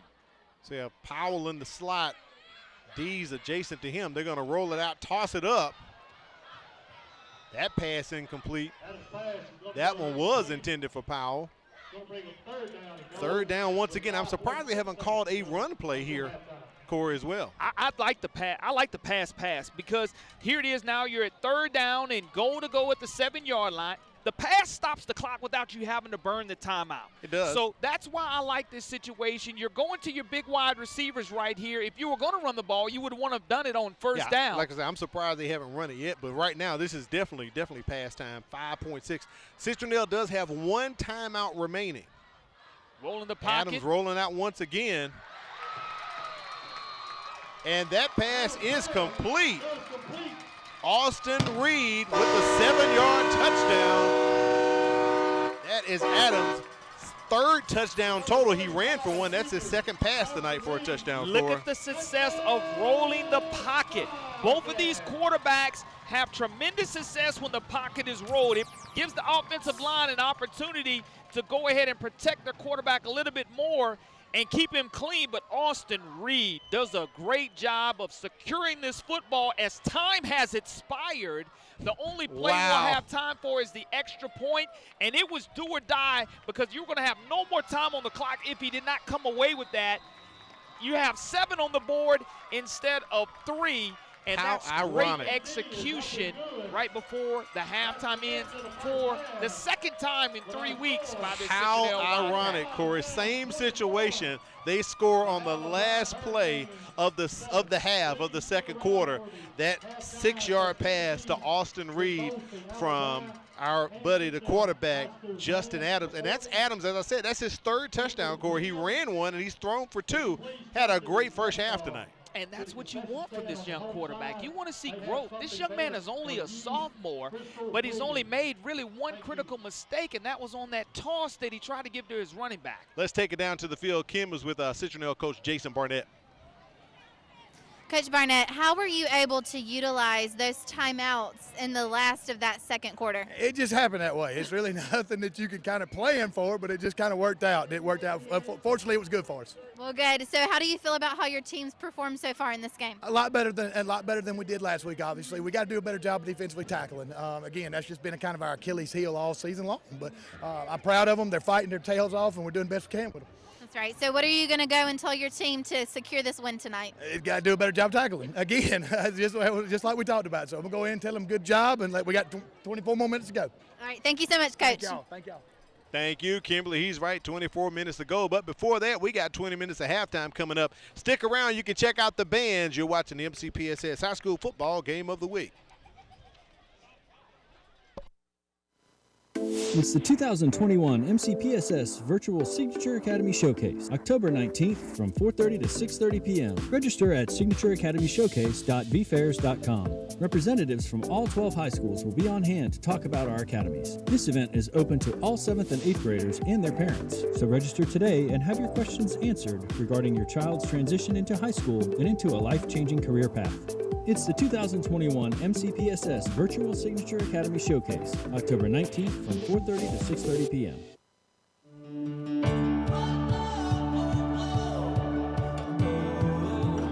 It was just like an extension of home. Bishop give you that outlet to give you a career, a successful career.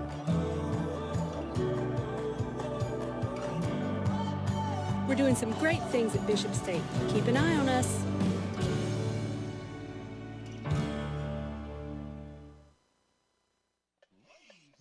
It is halftime at Gatlin Field, and it is time for some band action. Let's take it down and listen to the Alma Bryant Hurricanes Marching Band. Money.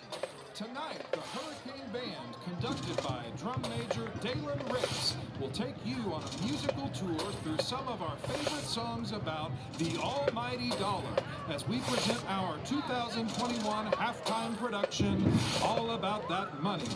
Tonight's financial playlist includes Money for Nothing, Paying the Cost to Be the Boss, She Works Hard for the Money, All About the Benjamins, Go Down Gambling, Taking Care of Business, and Pink Floyd's Money. Drum major, is your band ready? Please make some noise for your Hurricane Marching Band.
Let's hear it one more time for Alma Bryant High School's 2021 Hurricane Band, directed by Mrs. Tanya Parrott, Miss Celeste Boone, Miss Linda Sims, and Mr. Trey Whitman.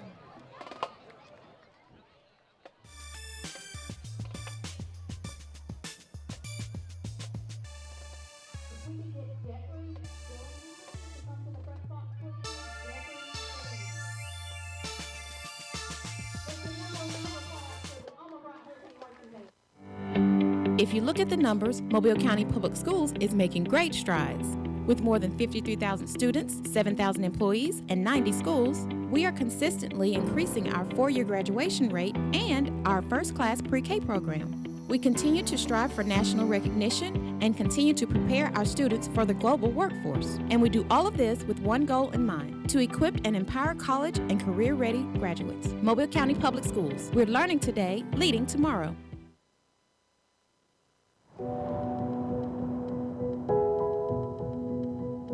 It's time to be together again. To make it safe for our grandparents and parents. To see live music. To see our teams play in packed stadiums again. For our kids to go back to school. Play sports and get back in the classroom. Masks off. Masks off. Masks off. It's time to get back to doing what we love with who we love. But it's up to you. But it's up to you. But it's up to you. It's time to talk to your doctor about getting vaccinated. For your family, your children, and our community. Together, if we vaccinate, COVID-19 can't put us back inside again.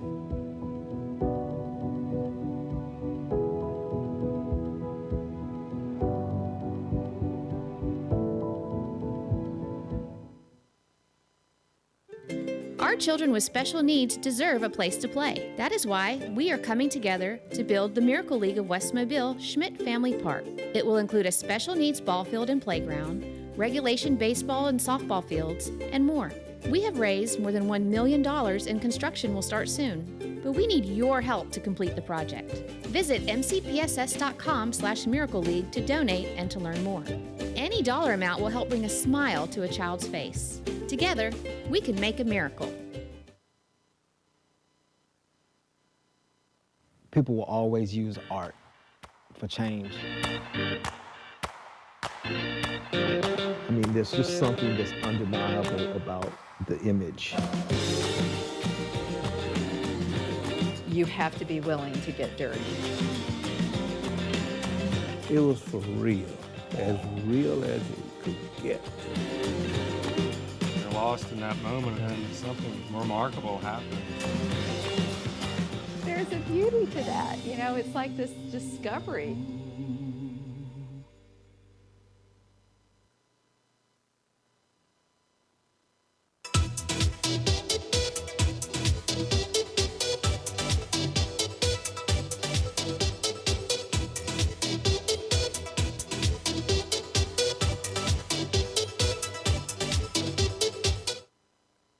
When we say Bishop State Community College is a great place to start, we really mean it. Want to major in psychology, engineering, criminal justice, English, history, or something else? Take your general education courses with us, then transfer your credits to the four-year university of your choice.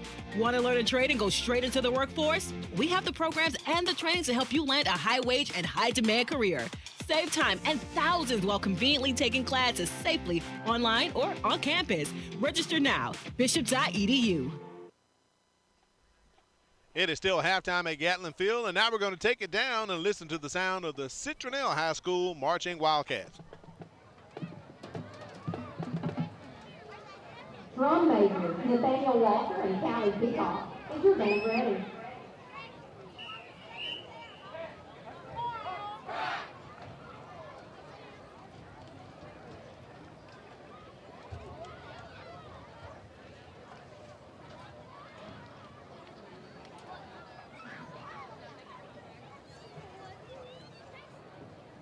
Citronelle Wildcat marching band, you may now take the field for your halftime show.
We would like to take a moment to recognize the students in today's math band who are from Lott Middle School and their band director, Cody Nerd.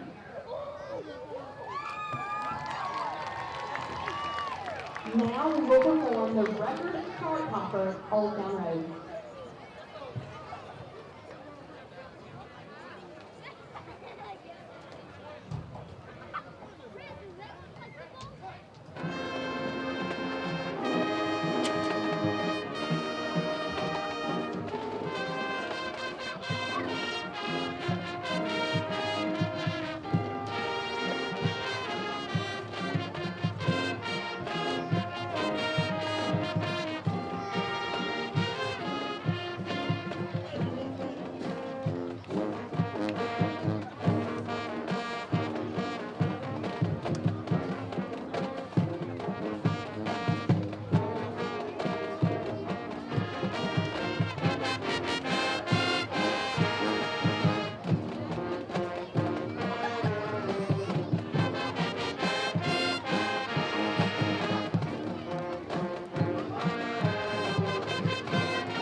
would like to recognize the students in the mass band who are from North Mobile County K-8 and their band director, Anthony Young.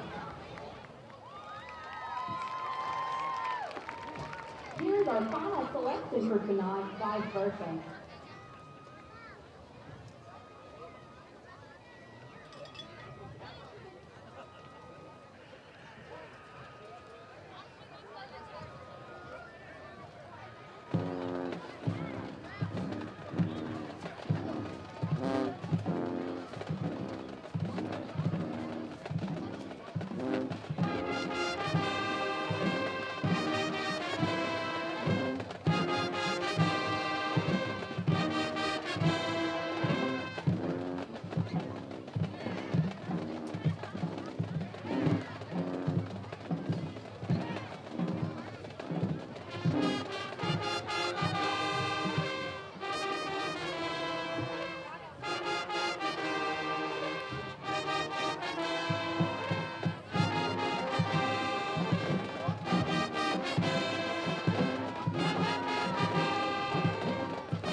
Now everyone, get on your feet to cheer on the mighty Wildcat Band as we play your fight song.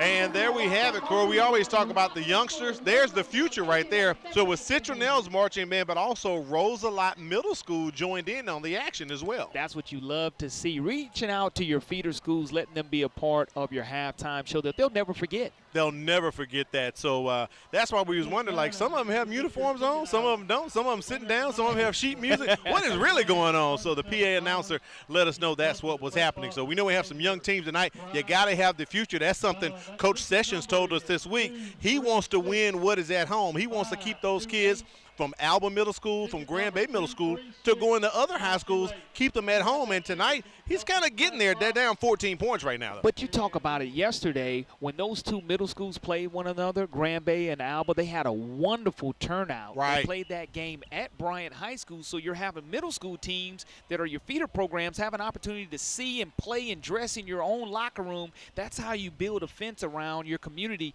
Both of these schools have great, great community support. Let's look at our first half stats, Corey.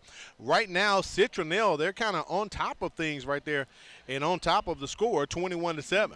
61 rushing yards, 141 passing yards. I think what's impressive is the passing yardage by the Citronelle Wildcats. Yeah. They have been able to protect their quarterback, and the turnovers have been critical for Bryant.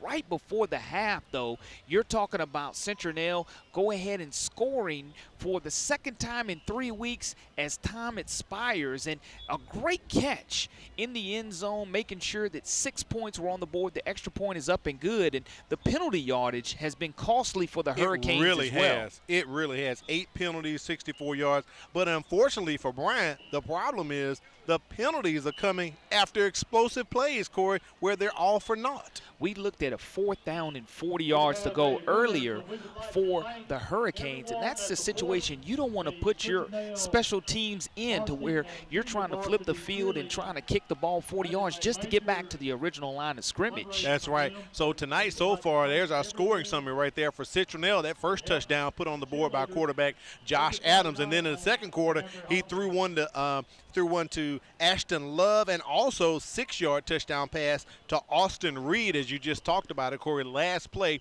of the second half for Bryant. They've gotten on the board one time tonight, a touchdown pass to D.D. Lambert for 13 yards. We've seen their offense move productively, but unfortunately, when we looked at the stats, Corey, those stats proved it with the penalty yardage that has hurt Bryant. How about we review your checklist for tonight? When you talk about the Citronelle Wildcats, they needed to stop the Category 5 running game. They've done a good job, as evident in the statistics so far.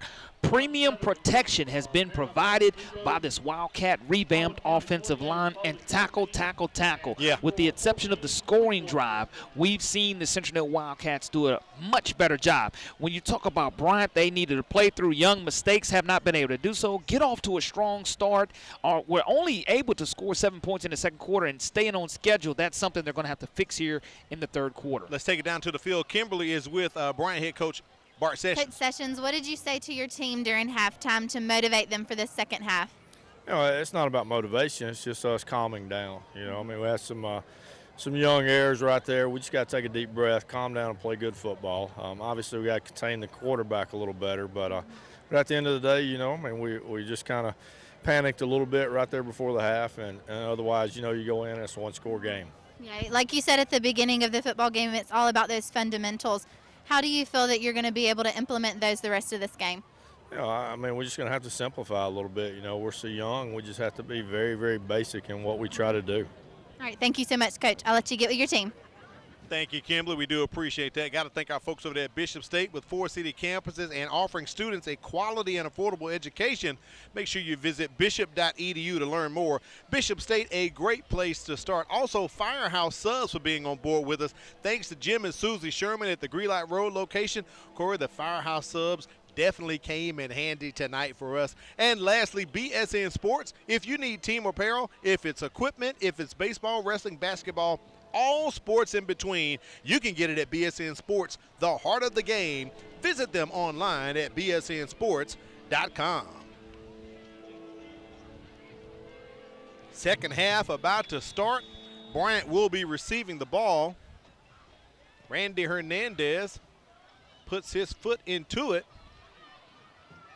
D.D. Lambert heading up to about the 34, maybe 33-yard line as Bryant gets their first look. And, Corey, we talked about it, a flag on the far side of the field, right where the tackle took place. A little extracurricular activity, Yeah. I do believe, right after the tackle was made, but that's not how you want to start off the third quarter of action with a penalty for either one of these teams, especially if it's against the Citronelle Wildcats, as a personal foul, possibly a late hit out of bounds. And it is going against Citronelle. Let's get the call here from John Dead Henderson. ball. Personal foul. It's the defense. First down. So once again, Bryant is going to benefit for some great field position after a penalty by Citronelle. We saw this in the second quarter, so now they have the ball at their own 49-yard line right near the midfield stripe to start the third quarter. Excellent field position.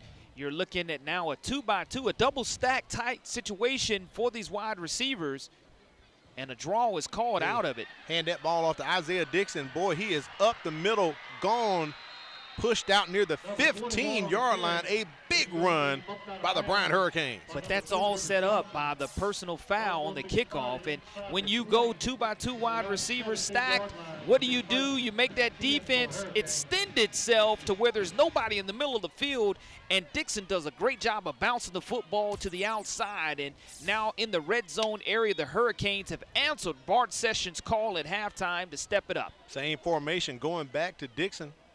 He goes up the middle, bounces outside to the numbers as he is brought down near the first down marker, near the 7-yard line. Let's see if it's enough. I mean, he may be 1 yard shy.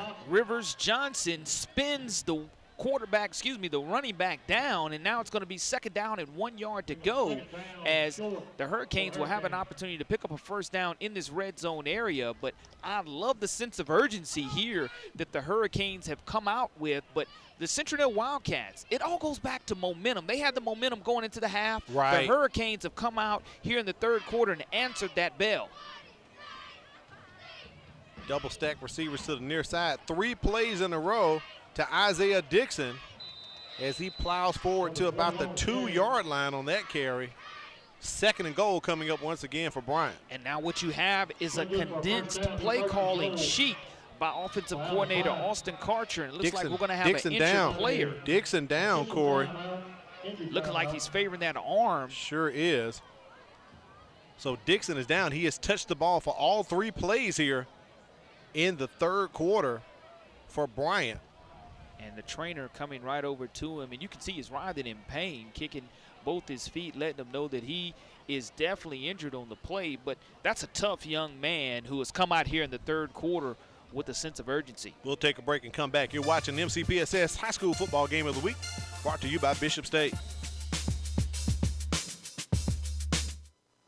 It's the 2021 MCPSS Virtual Signature Academy Showcase, October 19th from 4:30 to 6:30 p.m. Register at signatureacademyshowcase.vfairs.com. Representatives from all 12 high schools will be on hand to talk about our academies. This event is open to all 7th and 8th graders and their parents. So register today and have your questions answered regarding your child's transition into high school and into a life-changing career path. It's the 2021 MCPSS Virtual Signature Academy Showcase, October 19th from 4:30 to 6:30 p.m.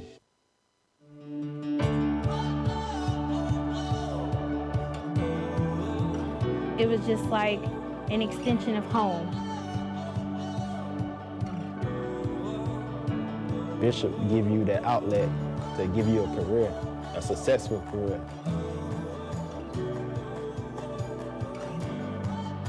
We're doing some great things at Bishop State. Keep an eye on us.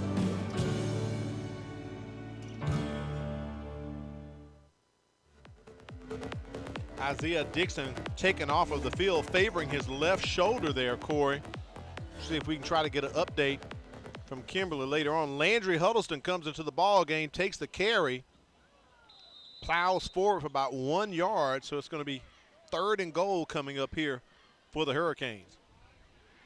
Only half a yard needed here to get a touchdown, and I wouldn't be surprised if Mose doesn't just push ahead, because you have your big, strong safety, Landry Huddleston, in the backfield, but trust your offensive line here to push forward.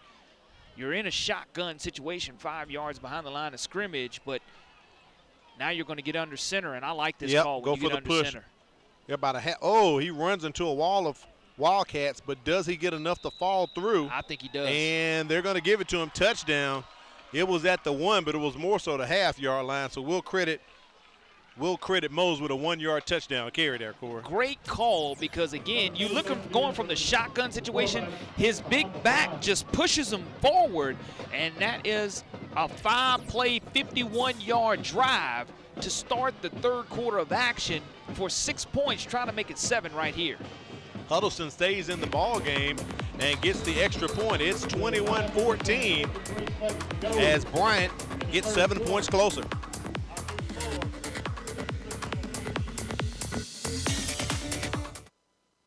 This is a program for any middle school student who's actually behind. This opportunity offers kids a chance to do 2 grades in 1 year. If it wasn't for Star Academy, I would still be in 8th grade and probably still struggling. We are one-on-one. We have small classrooms, and we're able to give students that personal touch, that personal attention. I know I'm coming to see good teachers, good attitude, and also they're here to teach us what we need to learn. We welcome you back to Gatlin Field. Al Wheaton, Corey LeBound, and Kimberly Dunn taking a look on the far side, Corey, as Isaiah Dixon getting ready to take his pads off. They want to look at that shoulder that he injured on the 3rd play. He pretty much carried that entire drive for the Hurricanes. That's exactly what Dr. Sessions ordered at halftime for his Hurricane offense. You come out, you get the free 15 yards on the personal foul, and then you have your running back, Dixon, get you a lot of yardage before he goes down, and you're able to punch it into the end zone for 7 more. A nice drive. Really was. Established, and now we have a brand new game at 21-14 with 9:53 remaining here in the 3rd quarter of action. There's a shot of Dixon over there stretching out his shoulder. Hopefully we'll see the young man again, but they want to make sure that he is okay. Flag on the kickoff right there.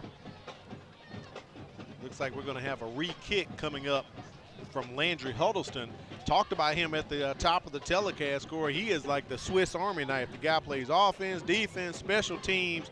He does it all for Bryant. Seems we've been calling his name. I know that when you start looking at what his classification is for the Hurricanes, he's a senior, so I want to say he's almost played 4 years of varsity football, because I know I can recall calling his name the last couple of years for sure. Now, we didn't have Bryant on the broadcast any last year, but the previous 2 years before that, we were definitely calling Landry Huddleston's name.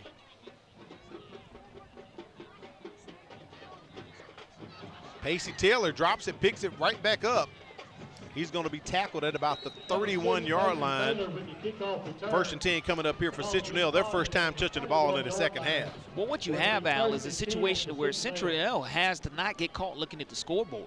You have to play like it's 0-0, and that's a sense of urgency now with your first offensive possession of the second half with 9:45. Let's see if offensive coordinator Jeff Pippin continues to let Justin Adams roll himself out of the pocket, and let's see if Carl Jackson, the defensive coordinator, can dial up the correct defensive plays to get a little bit more pressure on this quarterback to make him uncomfortable and get defenders in his face when he does roll out of the pocket.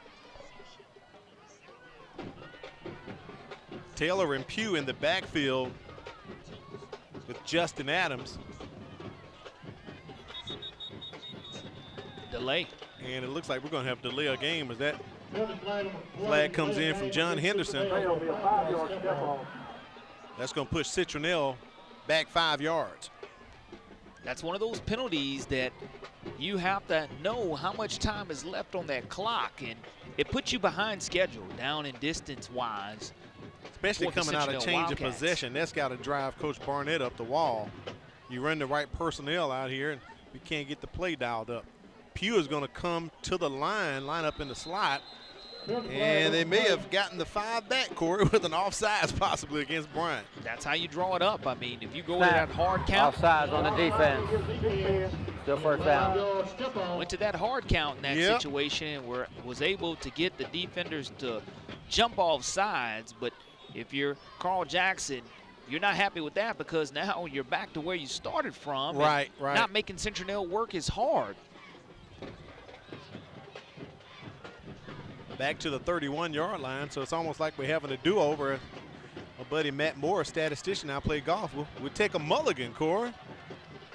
Little quick handoff to Josh Pugh. Let's check in with Kimberly Dunn right quick. She has an update on Isaiah Dixon. What's going on, Kim? Hey, I was able to go talk to the player on the other side of the field, number 21. He did suffer a shoulder injury. He didn't say specifically what was going on. A couple of the other players mentioned that he may have blew out his shoulder. He's getting wrapped up and is expected to finish this football game and come back out on the field. All right, thank you, Kimberly. We shall see on that one, Corey. We saw him take the pads off, so we'll be on the lookout for number 21 when Bryant gets the ball back. 2nd and 9 here, 1 yard on the carry. Adams tossing it up top to Jordan Dees on that far shoulder, incomplete. 3rd and long coming up for Citronelle. I love the different look, though, by the Citronelle offense. What you do is you start off at split backs, and then you send one into motion, and then it becomes a 4 wide receiver set, 2 on each side by the Wildcats. And I still believe they should have a lot of success down the seam route, because the corners are playing so far off, or you have a linebacker on your big wide receiver now. 3rd down and 9, we've seen Citronelle go ahead and go up top to their big wide receivers. Pugh in the backfield blocking. That pass completed to Jordan Dees. He's trying to make a move to get to the 1st down marker. He was about maybe 2 yards short, but they're going to give him forward progress, and Dees is on the ground hurting right now. And as he tried to stretch out, he's going to have his arm injured as well. As he stretched out, the defender landed right on top of it, and you knew that he was hurt right away trying to get that additional yardage, and is going to come up 1 yard short, stretching out, trying to secure that 1st down for his team. Looks like his left leg, he's motioning with the trainer right there. Hopefully that's just a cramp. Hopefully that is the case. We'll take a break and be right back. You're watching MCPSS High School Football Game of the Week, brought to you by Bishop State.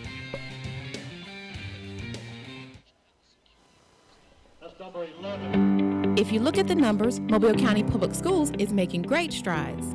With more than 53,000 students, 7,000 employees, and 90 schools, we are consistently increasing our 4-year graduation rate and our first-class pre-K program. We continue to strive for national recognition and continue to prepare our students for the global workforce. And we do all of this with one goal in mind, to equip and empower college and career-ready graduates. Mobile County Public Schools. We're learning today, leading tomorrow.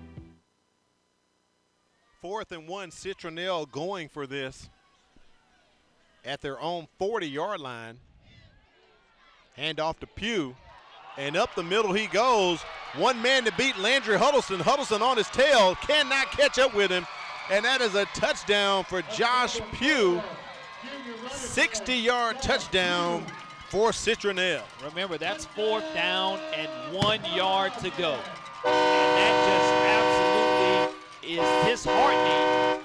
A play right up, a hat on a hat. Look at the offensive line standing up the defensive line and getting into that secondary. Pugh takes a little peek behind him, and he finishes the long distance sprint of 60 yards, putting 7 points or 6 points on the board, and that was a 4-play drive by the Citronelle Wildcats that ended in a 60-yard touchdown by the junior running back, and now the point after is pending. Hernandez puts it through, and it is good. So Citronelle answers Bryant's score, Corey. 28-14 as they are up 14 points. That was a great run by Josh Pugh right there. I credit the offensive line, Al. And again, this is a revamped offensive line as Dalton Hillman starts at center and they move some guys around. Bruce Kaiser, the left tackle, Garrett Sullivan, Bruce Smith, Gunnar Newbern, all getting things done. But look at the offensive line get a hat on a hat. And he does the rest and hits the hole. But there is a hat on a hat to where you let your speed and your skill and your vision take over, and he just outruns everyone. I love the fact that he's able to do that, and that's against that 3-4 defense. When you get to that second level beyond the line of scrimmage and you get a hat on a hat at that second level, it's up to the races for any type of quarterback or running back, because now your offensive line has done their job. And I know the offensive line coach is very happy, along with head coach Jason Barnett, looking at that scoreboard. Way to answer a score for a score. Yeah, absolutely. They answered that drive right back. And 4th and 1, like you said, Corey, another 4th down conversion as they convert that one into 6 points. D.D. Lambert with the return here on the near side up to about the 40, maybe 41-yard line. Ball is fumbled, but it's out of bounds. Yeah. And there he is right there, Corey. Josh Pugh, take a look at him. The junior with the Jets for the Wildcats. Gets it done now for Citronelle. 8:15 remaining. What's going to be imperative here is to see how the Hurricanes are going to be able to bounce back offensively after that nice march down the field to open up the third quarter. Now what you have to do is just find a way offensively to go ahead and score again yourself. You just had much production on your last offensive series.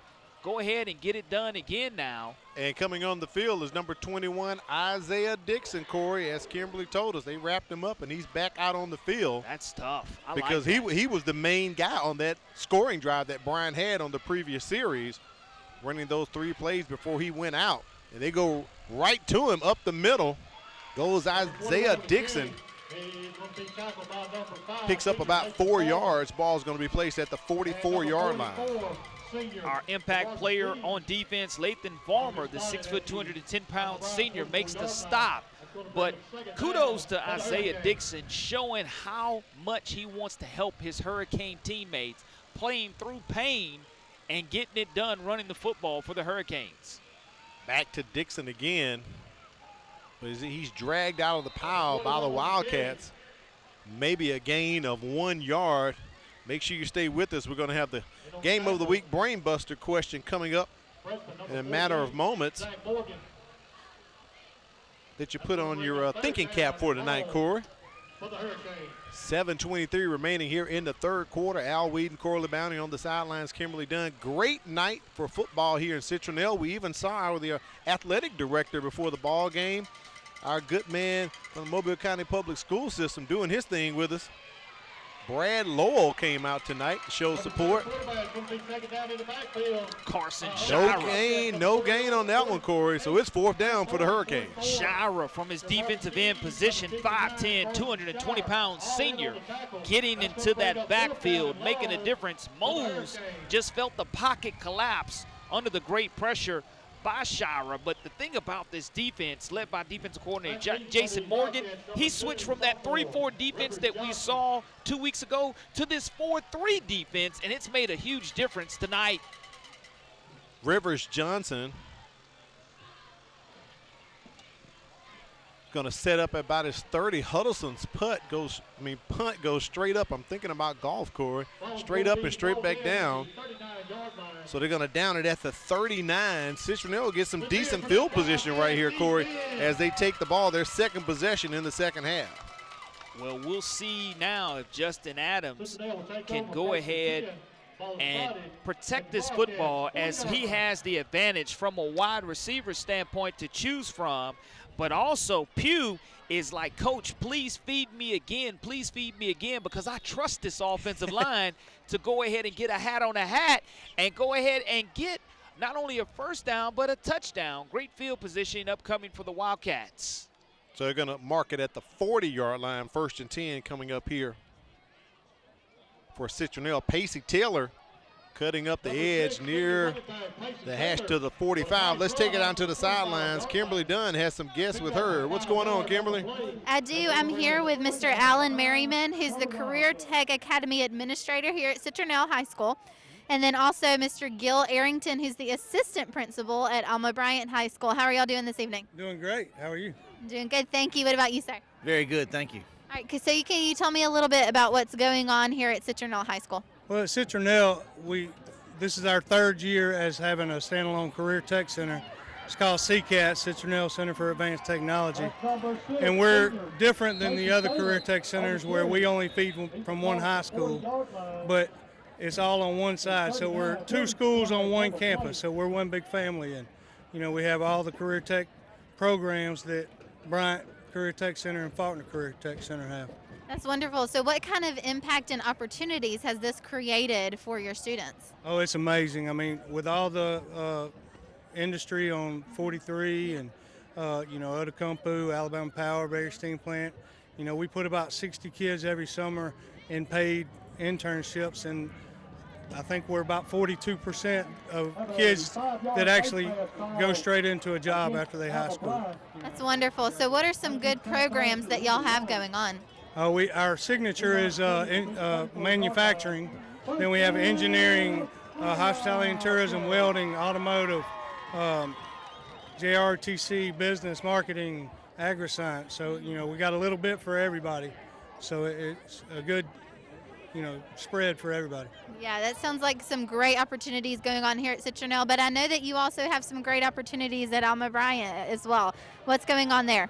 Yes, we do have quite a few great opportunities with us. We have a program that it goes through Ingalls. We have a talent lab out there to where we do our own welding program out there with Mr. Crenshaw leading the way on that. We also have our own oyster bed where we do studies on oysters and above surface growing of the oysters, run our own crawfish lab on campus, as well as many of our other opportunities we have through all of our different academies that we have. And I know that you have something special going on with welding and your welding program and that partnership. Can you tell us a little bit about that? Yes, that's the talent lab that I was referring to through Ingalls. We have a program where we are partnered with Ingalls Shipbuilding to where we have seniors that get to take the opportunity of not only being at school at Alma Bryant, but they also take time in internship at Ingalls. And when they graduate, they can successfully complete the program. They move right into the apprenticeship program at Ingalls and have a job right out the gate. And what's going on with Cambridge? Cambridge is a great program for us. It is on par with IB. We were looking for something a little bit different that would still serve that that community where they were college bound, but not just college bound, but they were wanting to push themselves academically as hard as they could. So we started off a little slow with a small group. Now we have 9 through 12 doing Cambridge to push themselves into the not just the upper colleges, but any college they want to. But it prepares them. Those kids that come out of that group are prepared for the rigors of college, as well as already having college credit. That's wonderful. So it sounds like there's some amazing programs going on at both of these schools, so either one would be a great choice for our students. Yes. All right, thank you so much for taking time to speak with me tonight. Thank you. Thank you. Thank you, Kimberly. We do appreciate that great information. Let's get the call here from John Henderson. They're going to pick that flag up. Thought there may have been interference. Maybe the defender's feet and the receiver's feet got tangled up. But on this drive, Bryant has picked up a face mask, which gave Citronelle great field position. Ball is now sitting at the 28-yard line. And we have a stoppage, Corey, I believe. Timeout called by Citronelle here. With 4:32 left in the third quarter, maybe we can get on our Game of the Week Brain Buster question since we have a break right here. Possibly if we can get that pulled up. Citronelle has great field position. Ball on the 28-yard line of Bryant.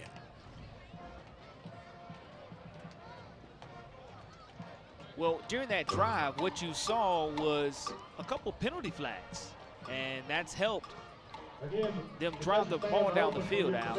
All right, Corey, here is your brain buster. You got a multiple choice again. Who was the last Alma Bryant head coach to have a winning season? Those are your choices right there. Joe Nettles, Eric Collier, Ronnie Cottrell, Mark Lassiter. Who was the last Alma Bryant head coach to have a winning season? So there's your Game of the Week Brain Buster. We'll reveal that answer between the third and the fourth quarter. And Corey, I know you love multiple choice, so we try to look out for you this week. All great choices right there. A lot of them spending time in the bayou getting it done. Yeah. Making their mark known. Rush Probst shouts out and prays, we're going to give him prayers. Saw you diagnosed with COVID and pneumonia right now. Yes. I read that online today. And again, he's going to be a legend in starting this hurricane program, so definitely want to send our prayers to him and his family. So another fourth down coming up for Citronelle, 4th and 3.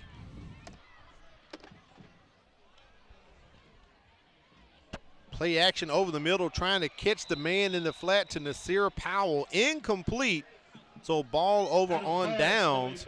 Citronelle rolls the dice once again, Corey, and this time it comes up not in their favor. And you look at that right down the seam, play action, and that's where I think the numbers have been. Didn't see the linebacker dropping back, but going back to Kimberly's interview, Gil Arrington, the assistant principal at Bryant, I used to work with him at LaFleur. I want to thank him for serving our country, and he's one of the biggest South Alabama fans I've ever met in my life. So, Mr. Arrington, congratulations on your continued hard work. Thank you for serving our country, and it's always great to see him at all of Bryant's events.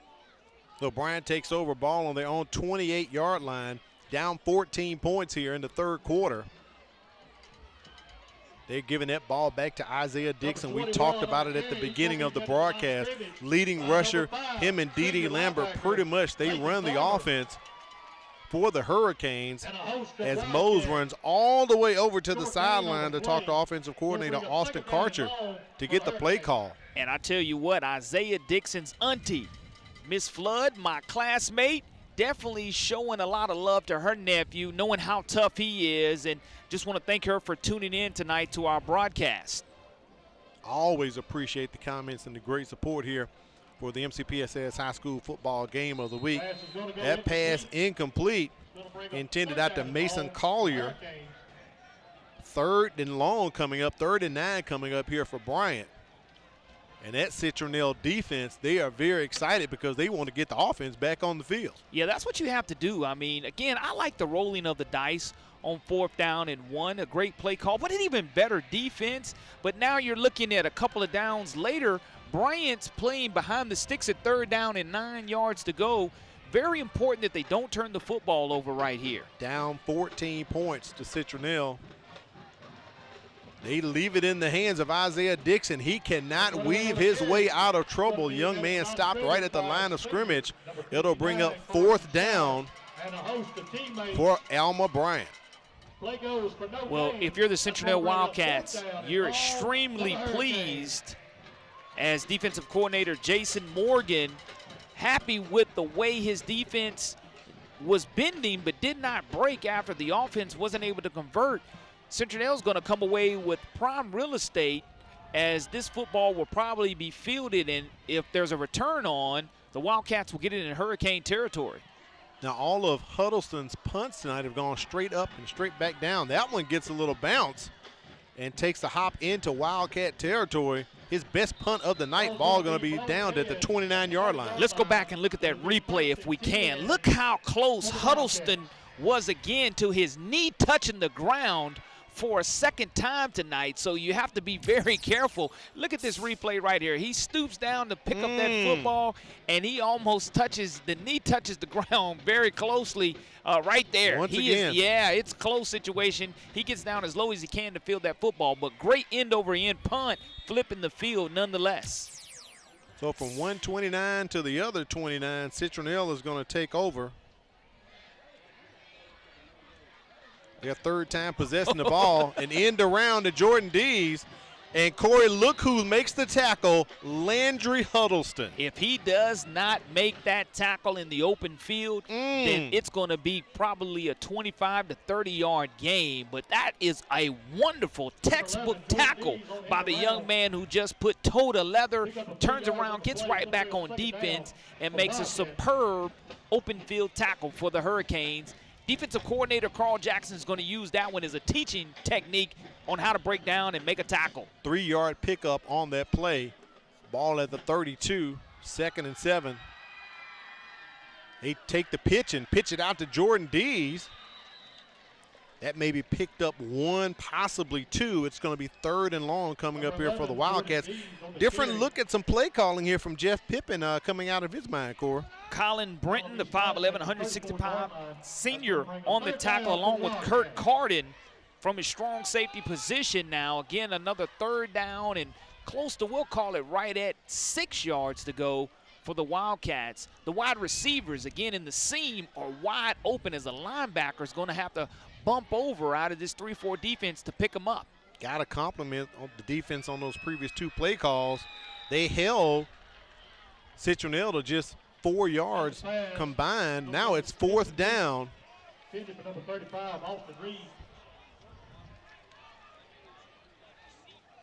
If I'm correct, Corey, this will be our first time seeing Andon Lynch punt tonight for Citronelle. If I recall, they have gone for it pretty much on 4th down every time tonight. They have, and now it's going to be you flip the field. Now I'm going to try to flip it right back to you. You just want to do so staying penalty free and not getting any post-possession fouls called against you. So Lynch on for his first punt, and a flag immediately comes out here on the near side as Kurt Carden went back to receive the punt. We'll see what the call is going to be. At 1:20, well, the clock ran down to 1:16 here in the 3rd quarter.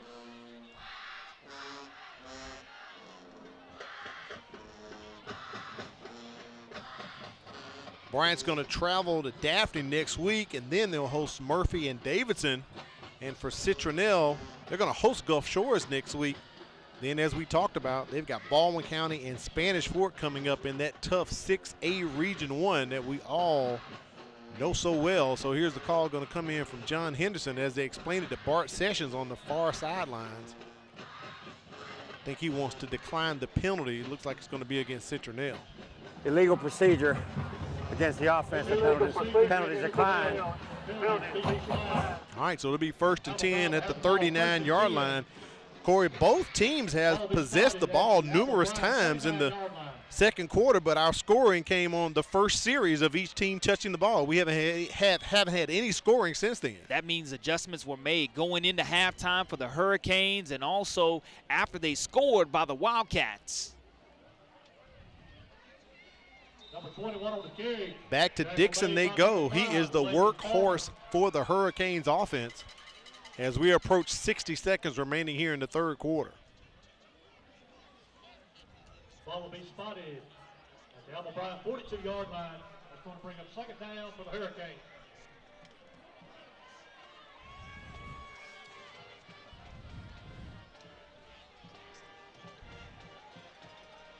Setting up the screen for Chevy Davis. He picks up a couple of yards here as he is stopped near the 44-yard line.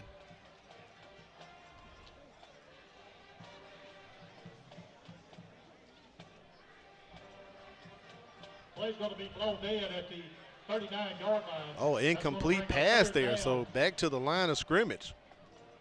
3rd and 10. For the Hurricanes. So ball placed at the 39-yard line once again. Down marker says 3rd down. The scoreboard says 2nd down. Mose escapes the pocket. He has enough to get the 1st down into Wildcat territory. Brought down inside of the 40-yard line. Great run by Christian Mose of Alma Bryant.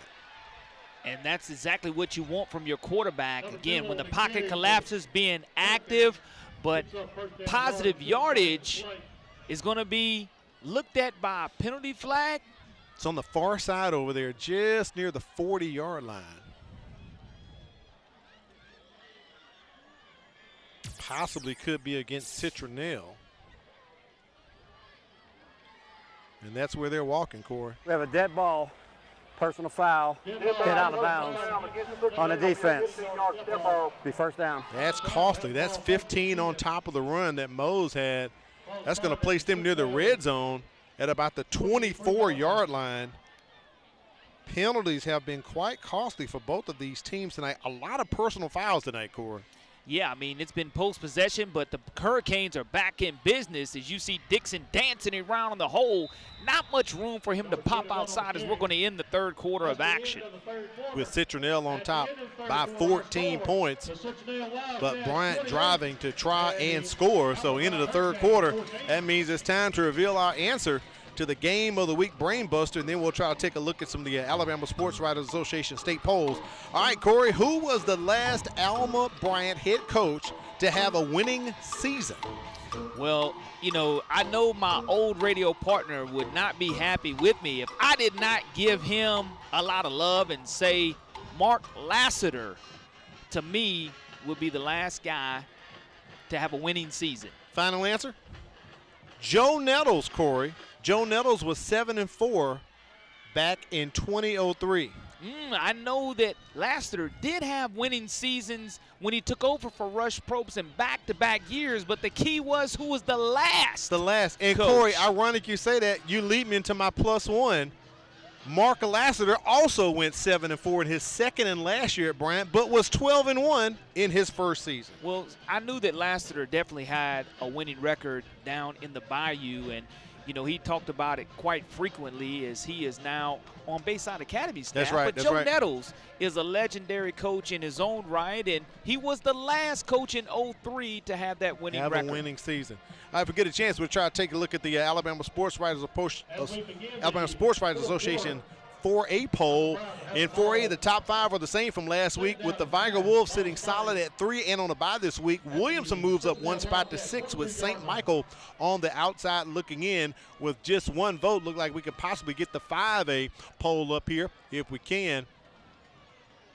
The top 4 team remain unchanged from last week, but Faith Academy's loss to St. Paul's drops them to number 10, with UMS Wright and Greenville each moving up 1 spot to 8 and 9. Outside the top 10, St. Paul's picks up 6 votes, and Andalusia has 1 vote in the poll. We'll take a look at 6A and 7A after these next plays. Christian Mose on the move as he goes out of bounds at around the 9-yard line.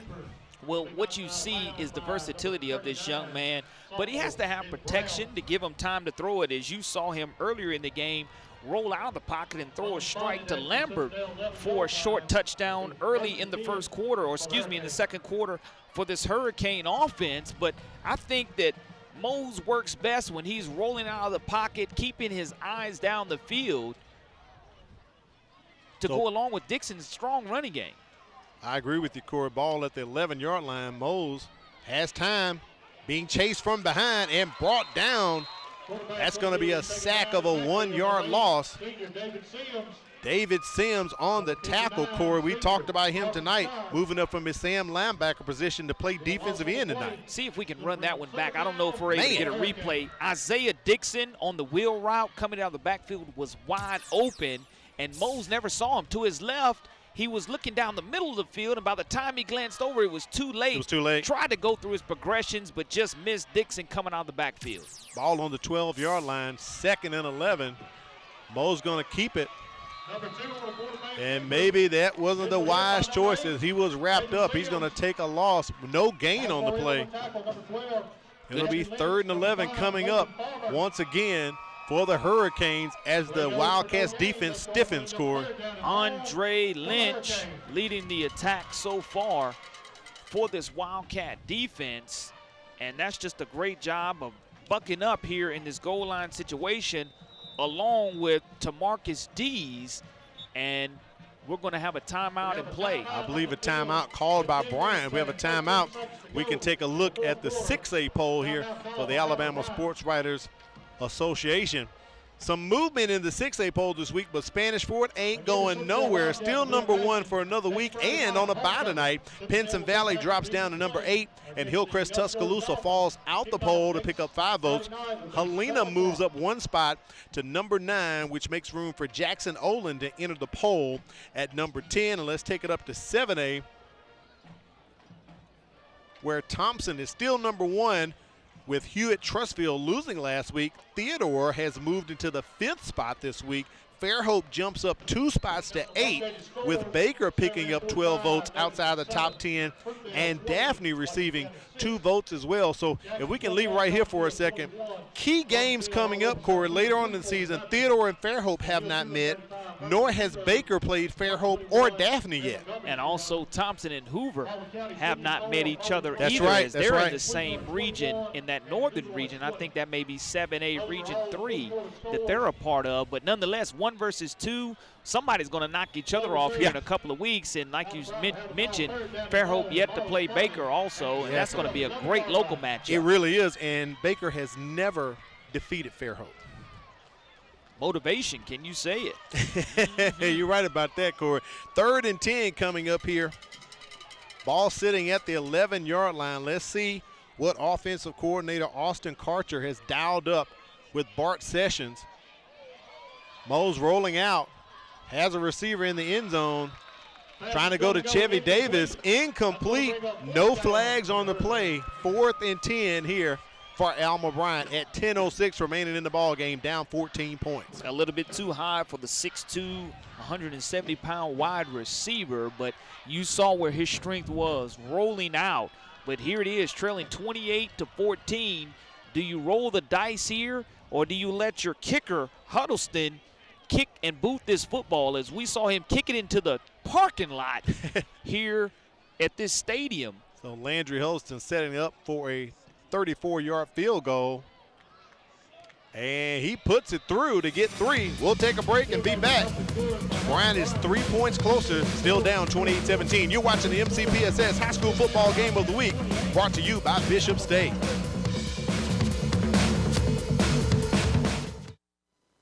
When we say Bishop State Community College is a great place to start, we really mean it. Want to major in psychology, engineering, criminal justice, English, history, or something else? Take your general education courses with us, then transfer your credits to the 4-year university of your choice. Want to learn a trade and go straight into the workforce? We have the programs and the trainings to help you land a high-wage and high-demand career.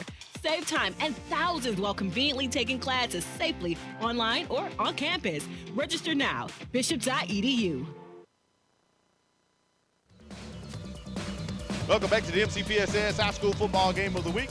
Firehouse Subs, make sure you enjoy more subs and save more lives.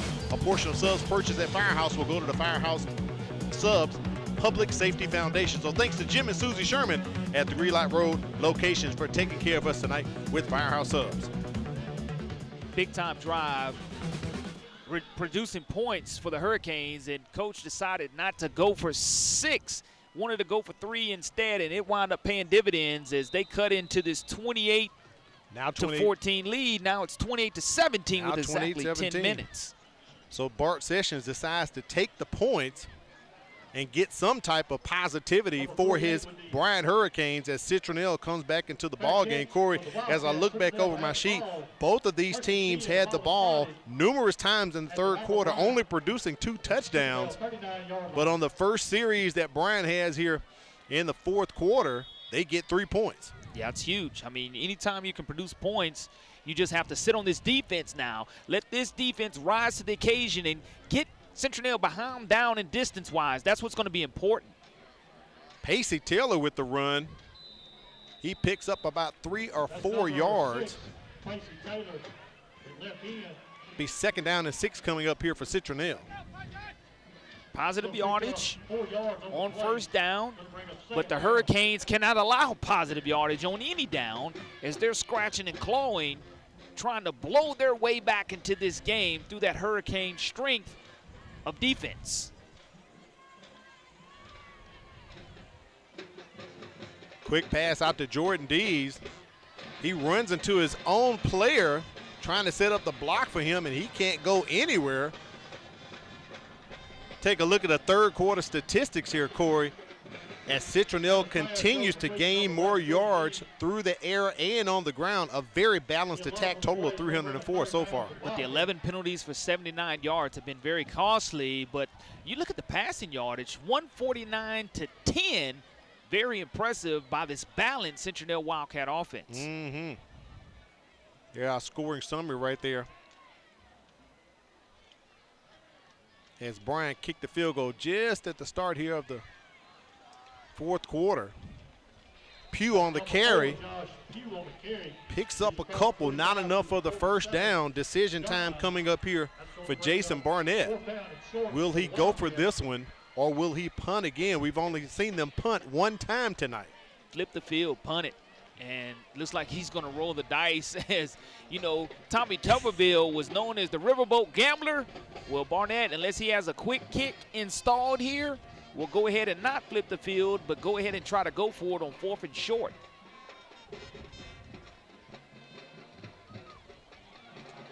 And the keeper by Adams. And what a play right there called up by Citronelle as he gets the 1st down and more. Sucked the Bryant defense into thinking that they were going to run the dive play, and he just runs to the right, almost like a naked bootleg. Yeah. Instead, he faked the handoff, which allowed all the defenders to go into the middle, and he just bounces it outside very quickly. Very well executed on 4th down and short, and I think they're probably close to 75% going for it on 4th down. I agree with you, Corey. Blitz coming in, but Josh Pugh escapes it. Number 4, Josh Pugh on the carry. 7:34 remaining in the ball game. Citronelle on top, 28-17. Corey, who are you thinking about for your Career Tech Education Player of the ball game so far? Well, if you're the Hurricanes, you want it to be so far your tough running back, Isaiah Dixon, who has showed tremendous guts after that shoulder injury, getting back in this game. If you're the Citronelle Wildcats, Justin Adams has played a phenomenal game tonight. Quite an impact. Quite an impact. He's thrown for 2 and ran for 1, and a big run right there to keep this drive going. But most importantly, it keeps the clock ticking. Under 7 minutes now remaining in the ball game. They hand it off to Josh Pugh once again. I'm pretty confident we may not see Citronelle throw this ball again the way they are running the clock and controlling the action. Yeah, and that's what you don't want to see if you're the Hurricanes, for the clock to continue to be milked here in this football game to where there's only 6:30 remaining in the 4th quarter and you're trailing by 11 points. The defense has to come away with the stop right here on 3rd down and 14 yards to go. You have to find a way to get a stop here if you're the Hurricanes and Coach Carl Jackson. Ball on the 32-yard line. There's a pass right there to Jordan Dees. Not enough to get the 1st down. Goes out of bounds. It stops the clock at 6:09. It'll be 4th down coming up here for Citronelle. And I'm pretty sure they're probably going to go for this one, Corey. Too close to punt. He's already gone for it one time. But too far to kick down. a field goal, so Citronelle will go for this right here. 4th and 12. I'm sorry, 4th and 7 coming up. Ball on the 27-yard line of Alma Bryant. Good shot of Adams right there. They flush him out of the pocket, and he finds a guy released Blake Jarvis. Jarvis is close, but it's not enough, so it'll be ball over on downs, as he was maybe a yard short from picking up the first down, Corey. Defense gets off of the field. That's what you want to see if you're a Hurricane fan, and give your band something to be excited about. Something to be excited about if you're a Hurricane team. 5:58 remaining here in the fourth quarter play. Plenty of football left to be played, Al, to decide what the scoreboard is going to say here, because, again, if you're the Hurricanes and you're able to find a way to score on this offensive drive, you have yourself a situation to where now you're making it a one-score game. But with two timeouts remaining as well for Alma Bryant as well. Injured player on the far sidelines, on Bryant's sidelines, and that's going to cause a delay in action here in our fourth quarter of action. Next week, we're going to be returning to Lad Peoples Memorial Stadium. It'll be BC Rain versus LaFleur, and this game is going to be Thursday night, Corey. We haven't had a Thursday night game since the first game of the season when we had LaFleur versus Williamson. So make sure you join us next Thursday for the MCPSS High School Football Game of the Week. 6:50 we'll start with the pregame show. I'm looking forward to seeing the Red Raiders in action, and also another look at LaFleur this year. Yeah, LaFleur, lost a homecoming game against Satsuma, but fought really hard. And their effort tonight against Cottage Hill, we'll try to get a score on that, a score update. But BC Rain coming off a big overtime win over Alberta on Saturday, turning around on a short week, playing their home game at Bryant this week because of Tremere Park not being available. All right, we'll take a break and come back. You're watching the MCPSS High School Football Game of the Week, brought to you by Bishop State.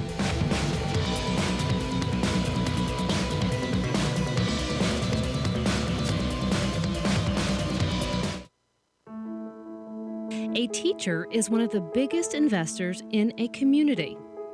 They impact the lives of those we value the most. Teachers share knowledge which helps shape and mold our future leaders. Teachers show direction and help build a sense of purpose. Are you ready to make a change? For more information on teaching opportunities, teacher incentives, or to apply with the Mobile County Public Schools, log on to www.mcpss.com. Part of the experience of going to the Mobile Museum of Art is that it's there for everyone. Art is there to inspire, to give you other perspectives, and to make you think outside of yourself. The museum offers a critical service to the culture of the community. It's providing the opportunity to have eyes open.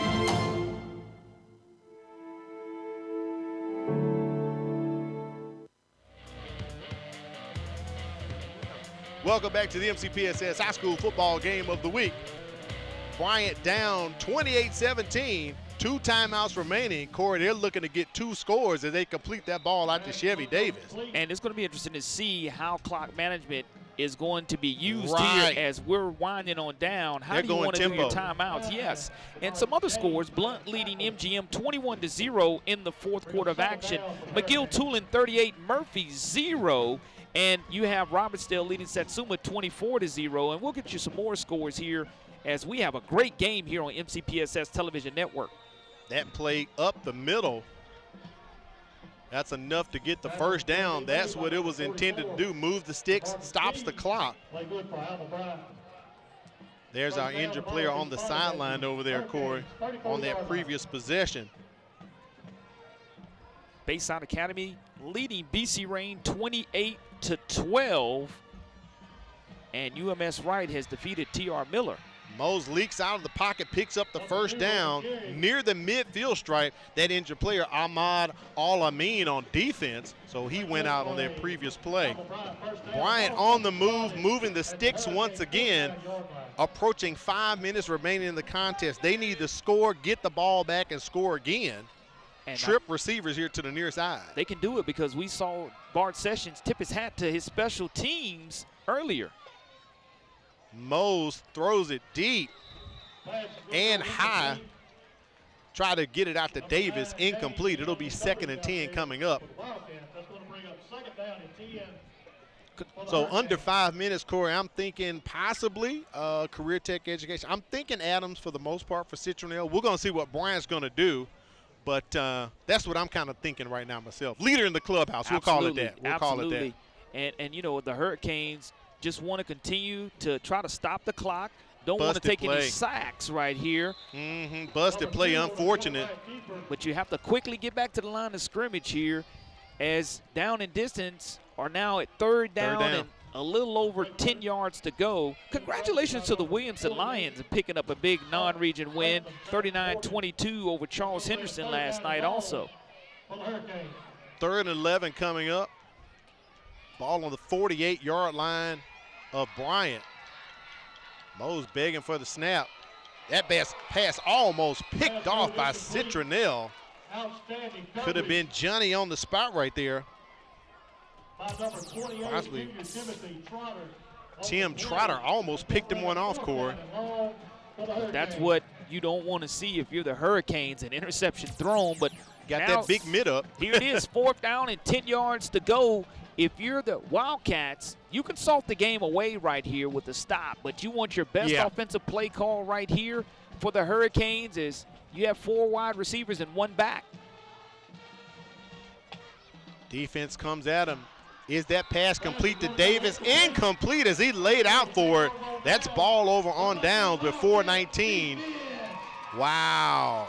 Yeah, Al, Wildcats hold. If he would have secured the football, he had enough down in distance. Yeah, he ran his route past that would have been a first sticks. down. Yeah. He did what he needed to do except catch the football in that situation as he tried to tightrope the sideline. But the Wildcats, they're trying to make this foghorn go off one more time.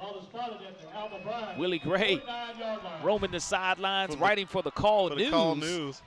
So, Corey, if the horn goes off once again, am I going to get to see one more jump out of you and China Powell? Absolutely. Or will it be from the horn Absolutely. and the cannon? Both. Every time you guys jump like you're the greater Gulf State Fair, like you know it's coming, dude. They just scored. Absolutely. Just one more time for me, Corey. Adams with the keeper as he pretty much needs to stay in bounds, and he slides. Very smart by the young man. That keeps the clock going. It'll move the sticks to stop the clock one time, but it'll pick right back up. You know, plays like that make you see that Justin Adams, why he definitely is the leader in the clubhouse, because he could have run out of bounds or taken that hit, but he decides to slide smartly inbounds to keep the clock running. The only thing that's going to stop is for the referees to spot the football, and as soon as they spot it, the clock continues to run. Under 4 minutes here. Citronelle in control. And just taking their time with the play clock and the game clock. Pacey Taylor, look at him securing the ball, Corey, with 2 hands. And you know what? You know what you love to see is the 1-2 punch by this offense tonight of Pugh and Taylor. Taylor probably has close to 30 yards rushing, and we saw Pugh rip off that long and big one for the Wildcats of 60 yards. So when you start talking about the rushing totals, they've been very impressive, but this Citronelle offense has been very balanced this entire contest. It sure has. Balanced on passing and running tonight. Under 3 minutes here in the ball game.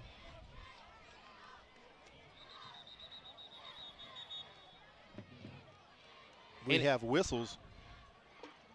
And Al, if I'm not mistaken, Bryant didn't complete their first pass until almost the second quarter of action. I believe you're right, Corey. Because of it, they have a tremendously low amount of passing yardage to tack on to those sacks that have been added as the pocket has collapsed. But, you know, Mose did a good job of throwing that touchdown early in the second quarter to Lambert, which helped with that passing total. Just wasn't able to string together consecutive completions the way that offensive coordinator Austin Karcher would have liked tonight for the Hurricanes.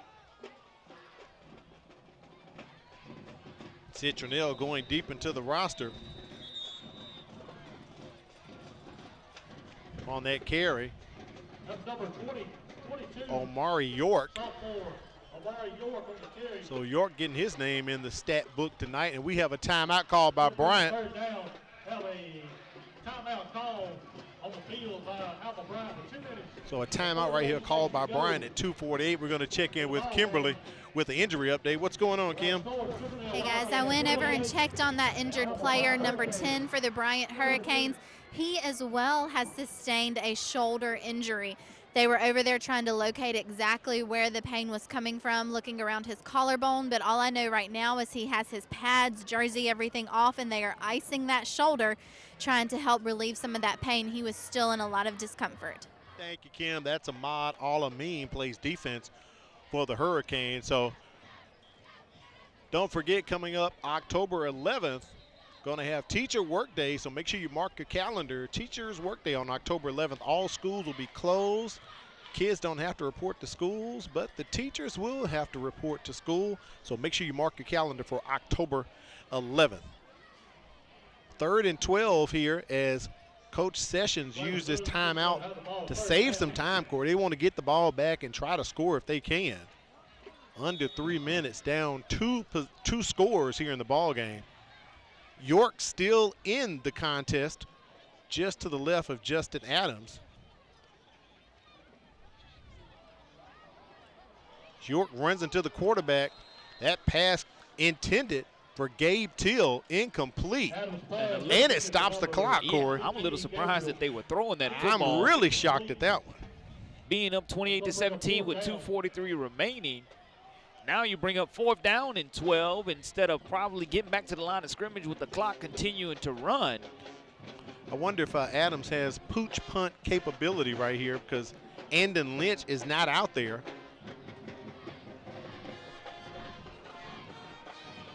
Pacey Taylor in the backfield.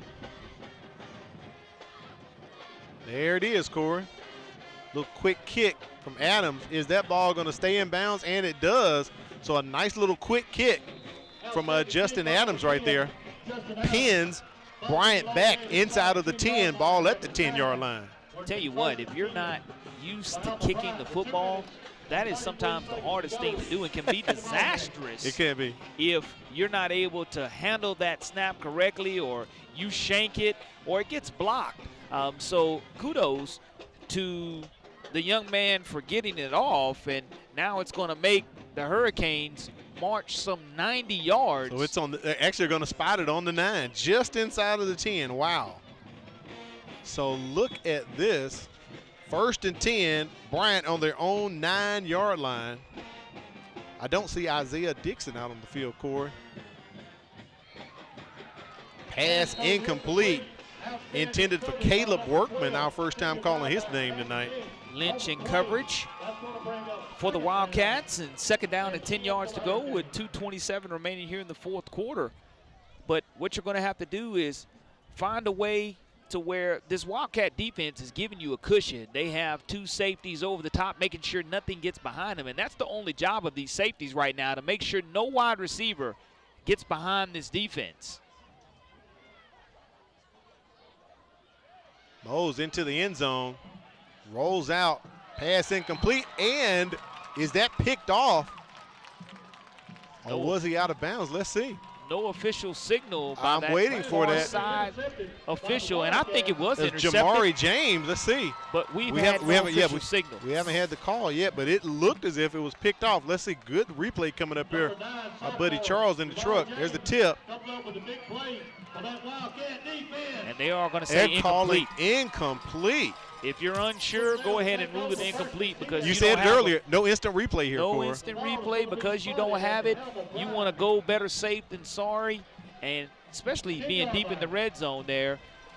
The worst thing that can happen to the Hurricanes right here is you get a holding penalty called against you in the end zone as Mose is trying to scamper out from this pressure.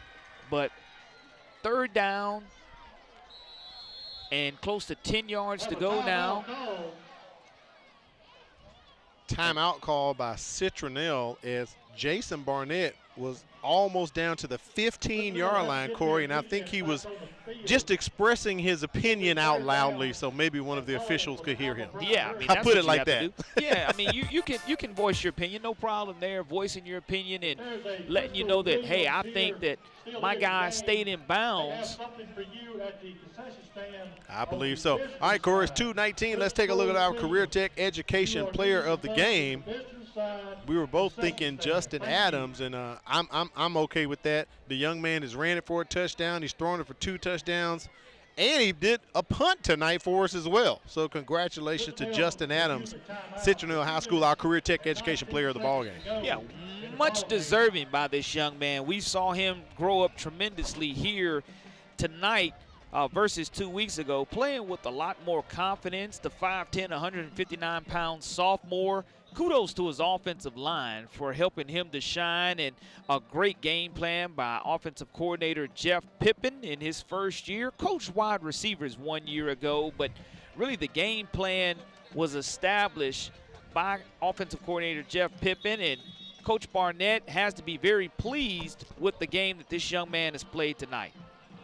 3rd and 10, ball on the 9-yard line of of Bryant. Pre-snap penalty coming up here. Prior to snap, offsides on the defense. 5-yard penalty, still 3rd down. Offsides on Citronelle, so that'll push Bryant 5 yards closer. Puts it at the 14. 3rd and 5 here for Alma Bryant as we approach 2 minutes left in the contest. David Sims all over to sack him. They're just going to stop it before he takes him down. Sims comes in from his defensive end position, Corey. He has been all over the field tonight. Yeah, very active as the pocket collapsed very quickly, and he's quickly swallowed up by Sims. And a great job now by this defensive line swapping from a 3-4 to a 4-3 and making the adjustments that they needed to. Defensive coordinator Jason Morgan doing a wonderful job for Coach Barnett also. 4th and 10, ball on the 9. Mose escaping out of the pocket, has enough for the 1st down, but flags come in at about the 5-yard line. Right in the area of holding. It's something you talked about earlier, Corey. They do not want to hold where they were at on the field. And Coach Barnett talking to a John Henderson right there. If it is a hole. It looks like our buddy Willie Gaston over there on the sidelines, Corey. And a hold, as you said, against Bryant. 78. Holding on the offense. 10-yard penalty range, 4th down. So they're going to replay 4th down, pushes Bryant back. I think that's at the 3 or the 3-yard line, Corey. 1:35 remaining, 4th and 10. Not a good spot to be if you're Bryant right now. Prevent defense in this situation. You say prevent defense, Corey? Or do you bring the house and try to get the safety or the touchdown? Prevent. Don't want to let him get behind you. Because Mose does have an arm. We've seen it. He flushes out of the pocket. Uh-oh. That pass incomplete. Flag on the play, Al. I don't see any flags. Fly. I don't see any, Corey. I think we're going to have ball over on downs at the 3-yard line. So no flags on the play. Okay, I do see the official pick up his flag, which is good. Oh, was it on the far side? That is here. He did pick it up, so that is a good situation. I'm glad he picked it up, Corey. Yes. I'm glad he picked it up. So all Citronelle really has to do is just take a knee here. Bryant has one timeout. Up 11 points. And Corey, I have to say, we were here 2 weeks ago. This is a vastly looking different offense, defense for Citronelle. Absolutely. As Adams just takes the knee right there. Like literally night and day. It is. I mean, but that's what you want to see if you're Coach Barnett. You've been wanting to see that improvement in your team, and you can definitely see that. And Coach Sessions will have something to prepare for as they get ready for their next contest next week at Daphne. Doesn't get any easier no, sir, for this Bryant team. As we remember now, the Trojans are now a 7A program. That's right. That's right. And you're going on the road to familiar territory for Coach Sessions, as the Wildcat faithful, student body and band making a lot of noise here for the Wildcats, who are going to get back on the winning side of things. And they're excited about that pick. It'll be picking up their second win of the season. They were off on a bye the first week. The second week they picked up their first win, then lost 3 in a row. So Citronelle are very excited about this win tonight. You start talking about what Citronelle needed to do. They needed to tackle well. Well, they did a much better job of that throughout the quarters. Probably a great job of the first quarter, another great job of tackling in the fourth quarter, finding a way to get it done, providing protection for the MVP or the Career Tech Player of the Game. Yeah, the quarterback, for Adams, yeah. Doing a good job of that, and not necessarily stopping the run game, but not letting it be effective, because Dixon was able to gash them in spots and in spurts, but weren't able to put together consecutive first downs besides on that nice drive that they had in the second quarter of action. Yeah. But ultimately, a big-time win for this Citronelle Wildcat team. Very big win. Justin Adams, our Career Tech Education Player of the Game. He ran one, he threw for 2, he did some punting, but most importantly, Corey, even when he had some high snaps and some low snaps, he kept calm, kept his composure, didn't throw any interceptions at all. Let's take a look at the final statistics for tonight, and it tells the story right there for you. The rushing yards, 200 for Citronelle, 194 for Bryant. The passing yards were the difference, 156 for Citronelle, 356 total yards of offense, only 213 for the Hurricanes. The 2 turnovers were costly for the Hurricanes, but the penalty yardage racked up for Alma Bryant, 12 for 84, 8 for 65 for Citronelle. Both teams looking forward to getting back into region play next week. That's right. Great night for Citronelle Wildcats to pick up the win tonight. As we said, both teams come in tonight looking for that win. They wanted to right the ship, literally. Bryant started off winning 2, losing 2, then taking a bye. And as we just talked about, Citronelle won in the second week of the season and then lost their last 3. So for Coach Barnett and his Wildcats, a big win tonight. For Coach Sessions across the way, Corey, it doesn't get any better. Like you said, they got to go to Daphne next week. Gulf Shores, I think, is on deck for Citronelle, and you're talking about Daphne on deck for the Alma Bryant Hurricanes. That's right. And again, big-time win for the Citronelle club. Speaking of Citronelle, let's take it to the sidelines. Kimberly Dunn has some folks with her. I'm here with Coach Barnett. Coach, congratulations on that win tonight. What does this win mean for you and your team? It's big. It's big. You know, when you go through 3 games in a row and a little side of it and come out like we played tonight, it's big. It's huge for us. So we noticed that you've made a lot of changes just in the last 2 weeks. So how do you feel that those changes have paid off? Well, tonight they worked. Yeah. You know, if they had to work, we'd been in trouble. So no, but you know, my hat's off to Coach Sessions and those guys. They have done a wonderful job. That's 2 years in a row we played them and we've come out on top both times. But it's been a battle. It has been an absolute battle. So I'm tickled to death with my guys, but he's done an outstanding job with them. Yes, and we chose Justin Adams as our Career Tech Education Player of the Game. Great choice. Yes, he ran in 1 touchdown, threw 2 touchdowns, and even did some kicking for y'all tonight. So very much a utility player. Congratulations. What does this win mean for you and your team? Well, like Coach B said, man, it's big. You lose 3 straight games, and you come back and get a win like this. It's momentum, and you need it. So we need to come back next week and just get another win. Good. So what do you think you're going to continue to do to help your team get the wins for the rest of the season? I'm just going to try to do whatever I can to help us get a win, man. If it involves throwing, running, or kicking. Or kicking.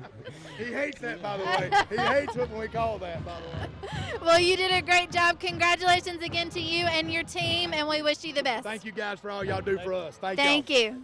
Thank you, Kimberly. If you guys don't know it, Coach Barnett, one of the nicest guys that we know, and he's definitely got a high motor, Corey. He really does, and that's a big-time win for his program, as evident how happy he was. Next week, we're going to Lab People Stadium. It'll be BC Reign versus LaFleur Thursday night, so make sure you join us for the next MCPSS high school football game of the week. For Corey LeBounty, Kimberly Dunn, statisticians, China Power, and Matt Moore, I'm Al Wheaton, thanking you for checking us out tonight as Citronelle gets the win 28-17. You've been watching the MCPSS Mcpss High School Football Game of the Week, brought to you by Bishop State. Have yourself a great weekend.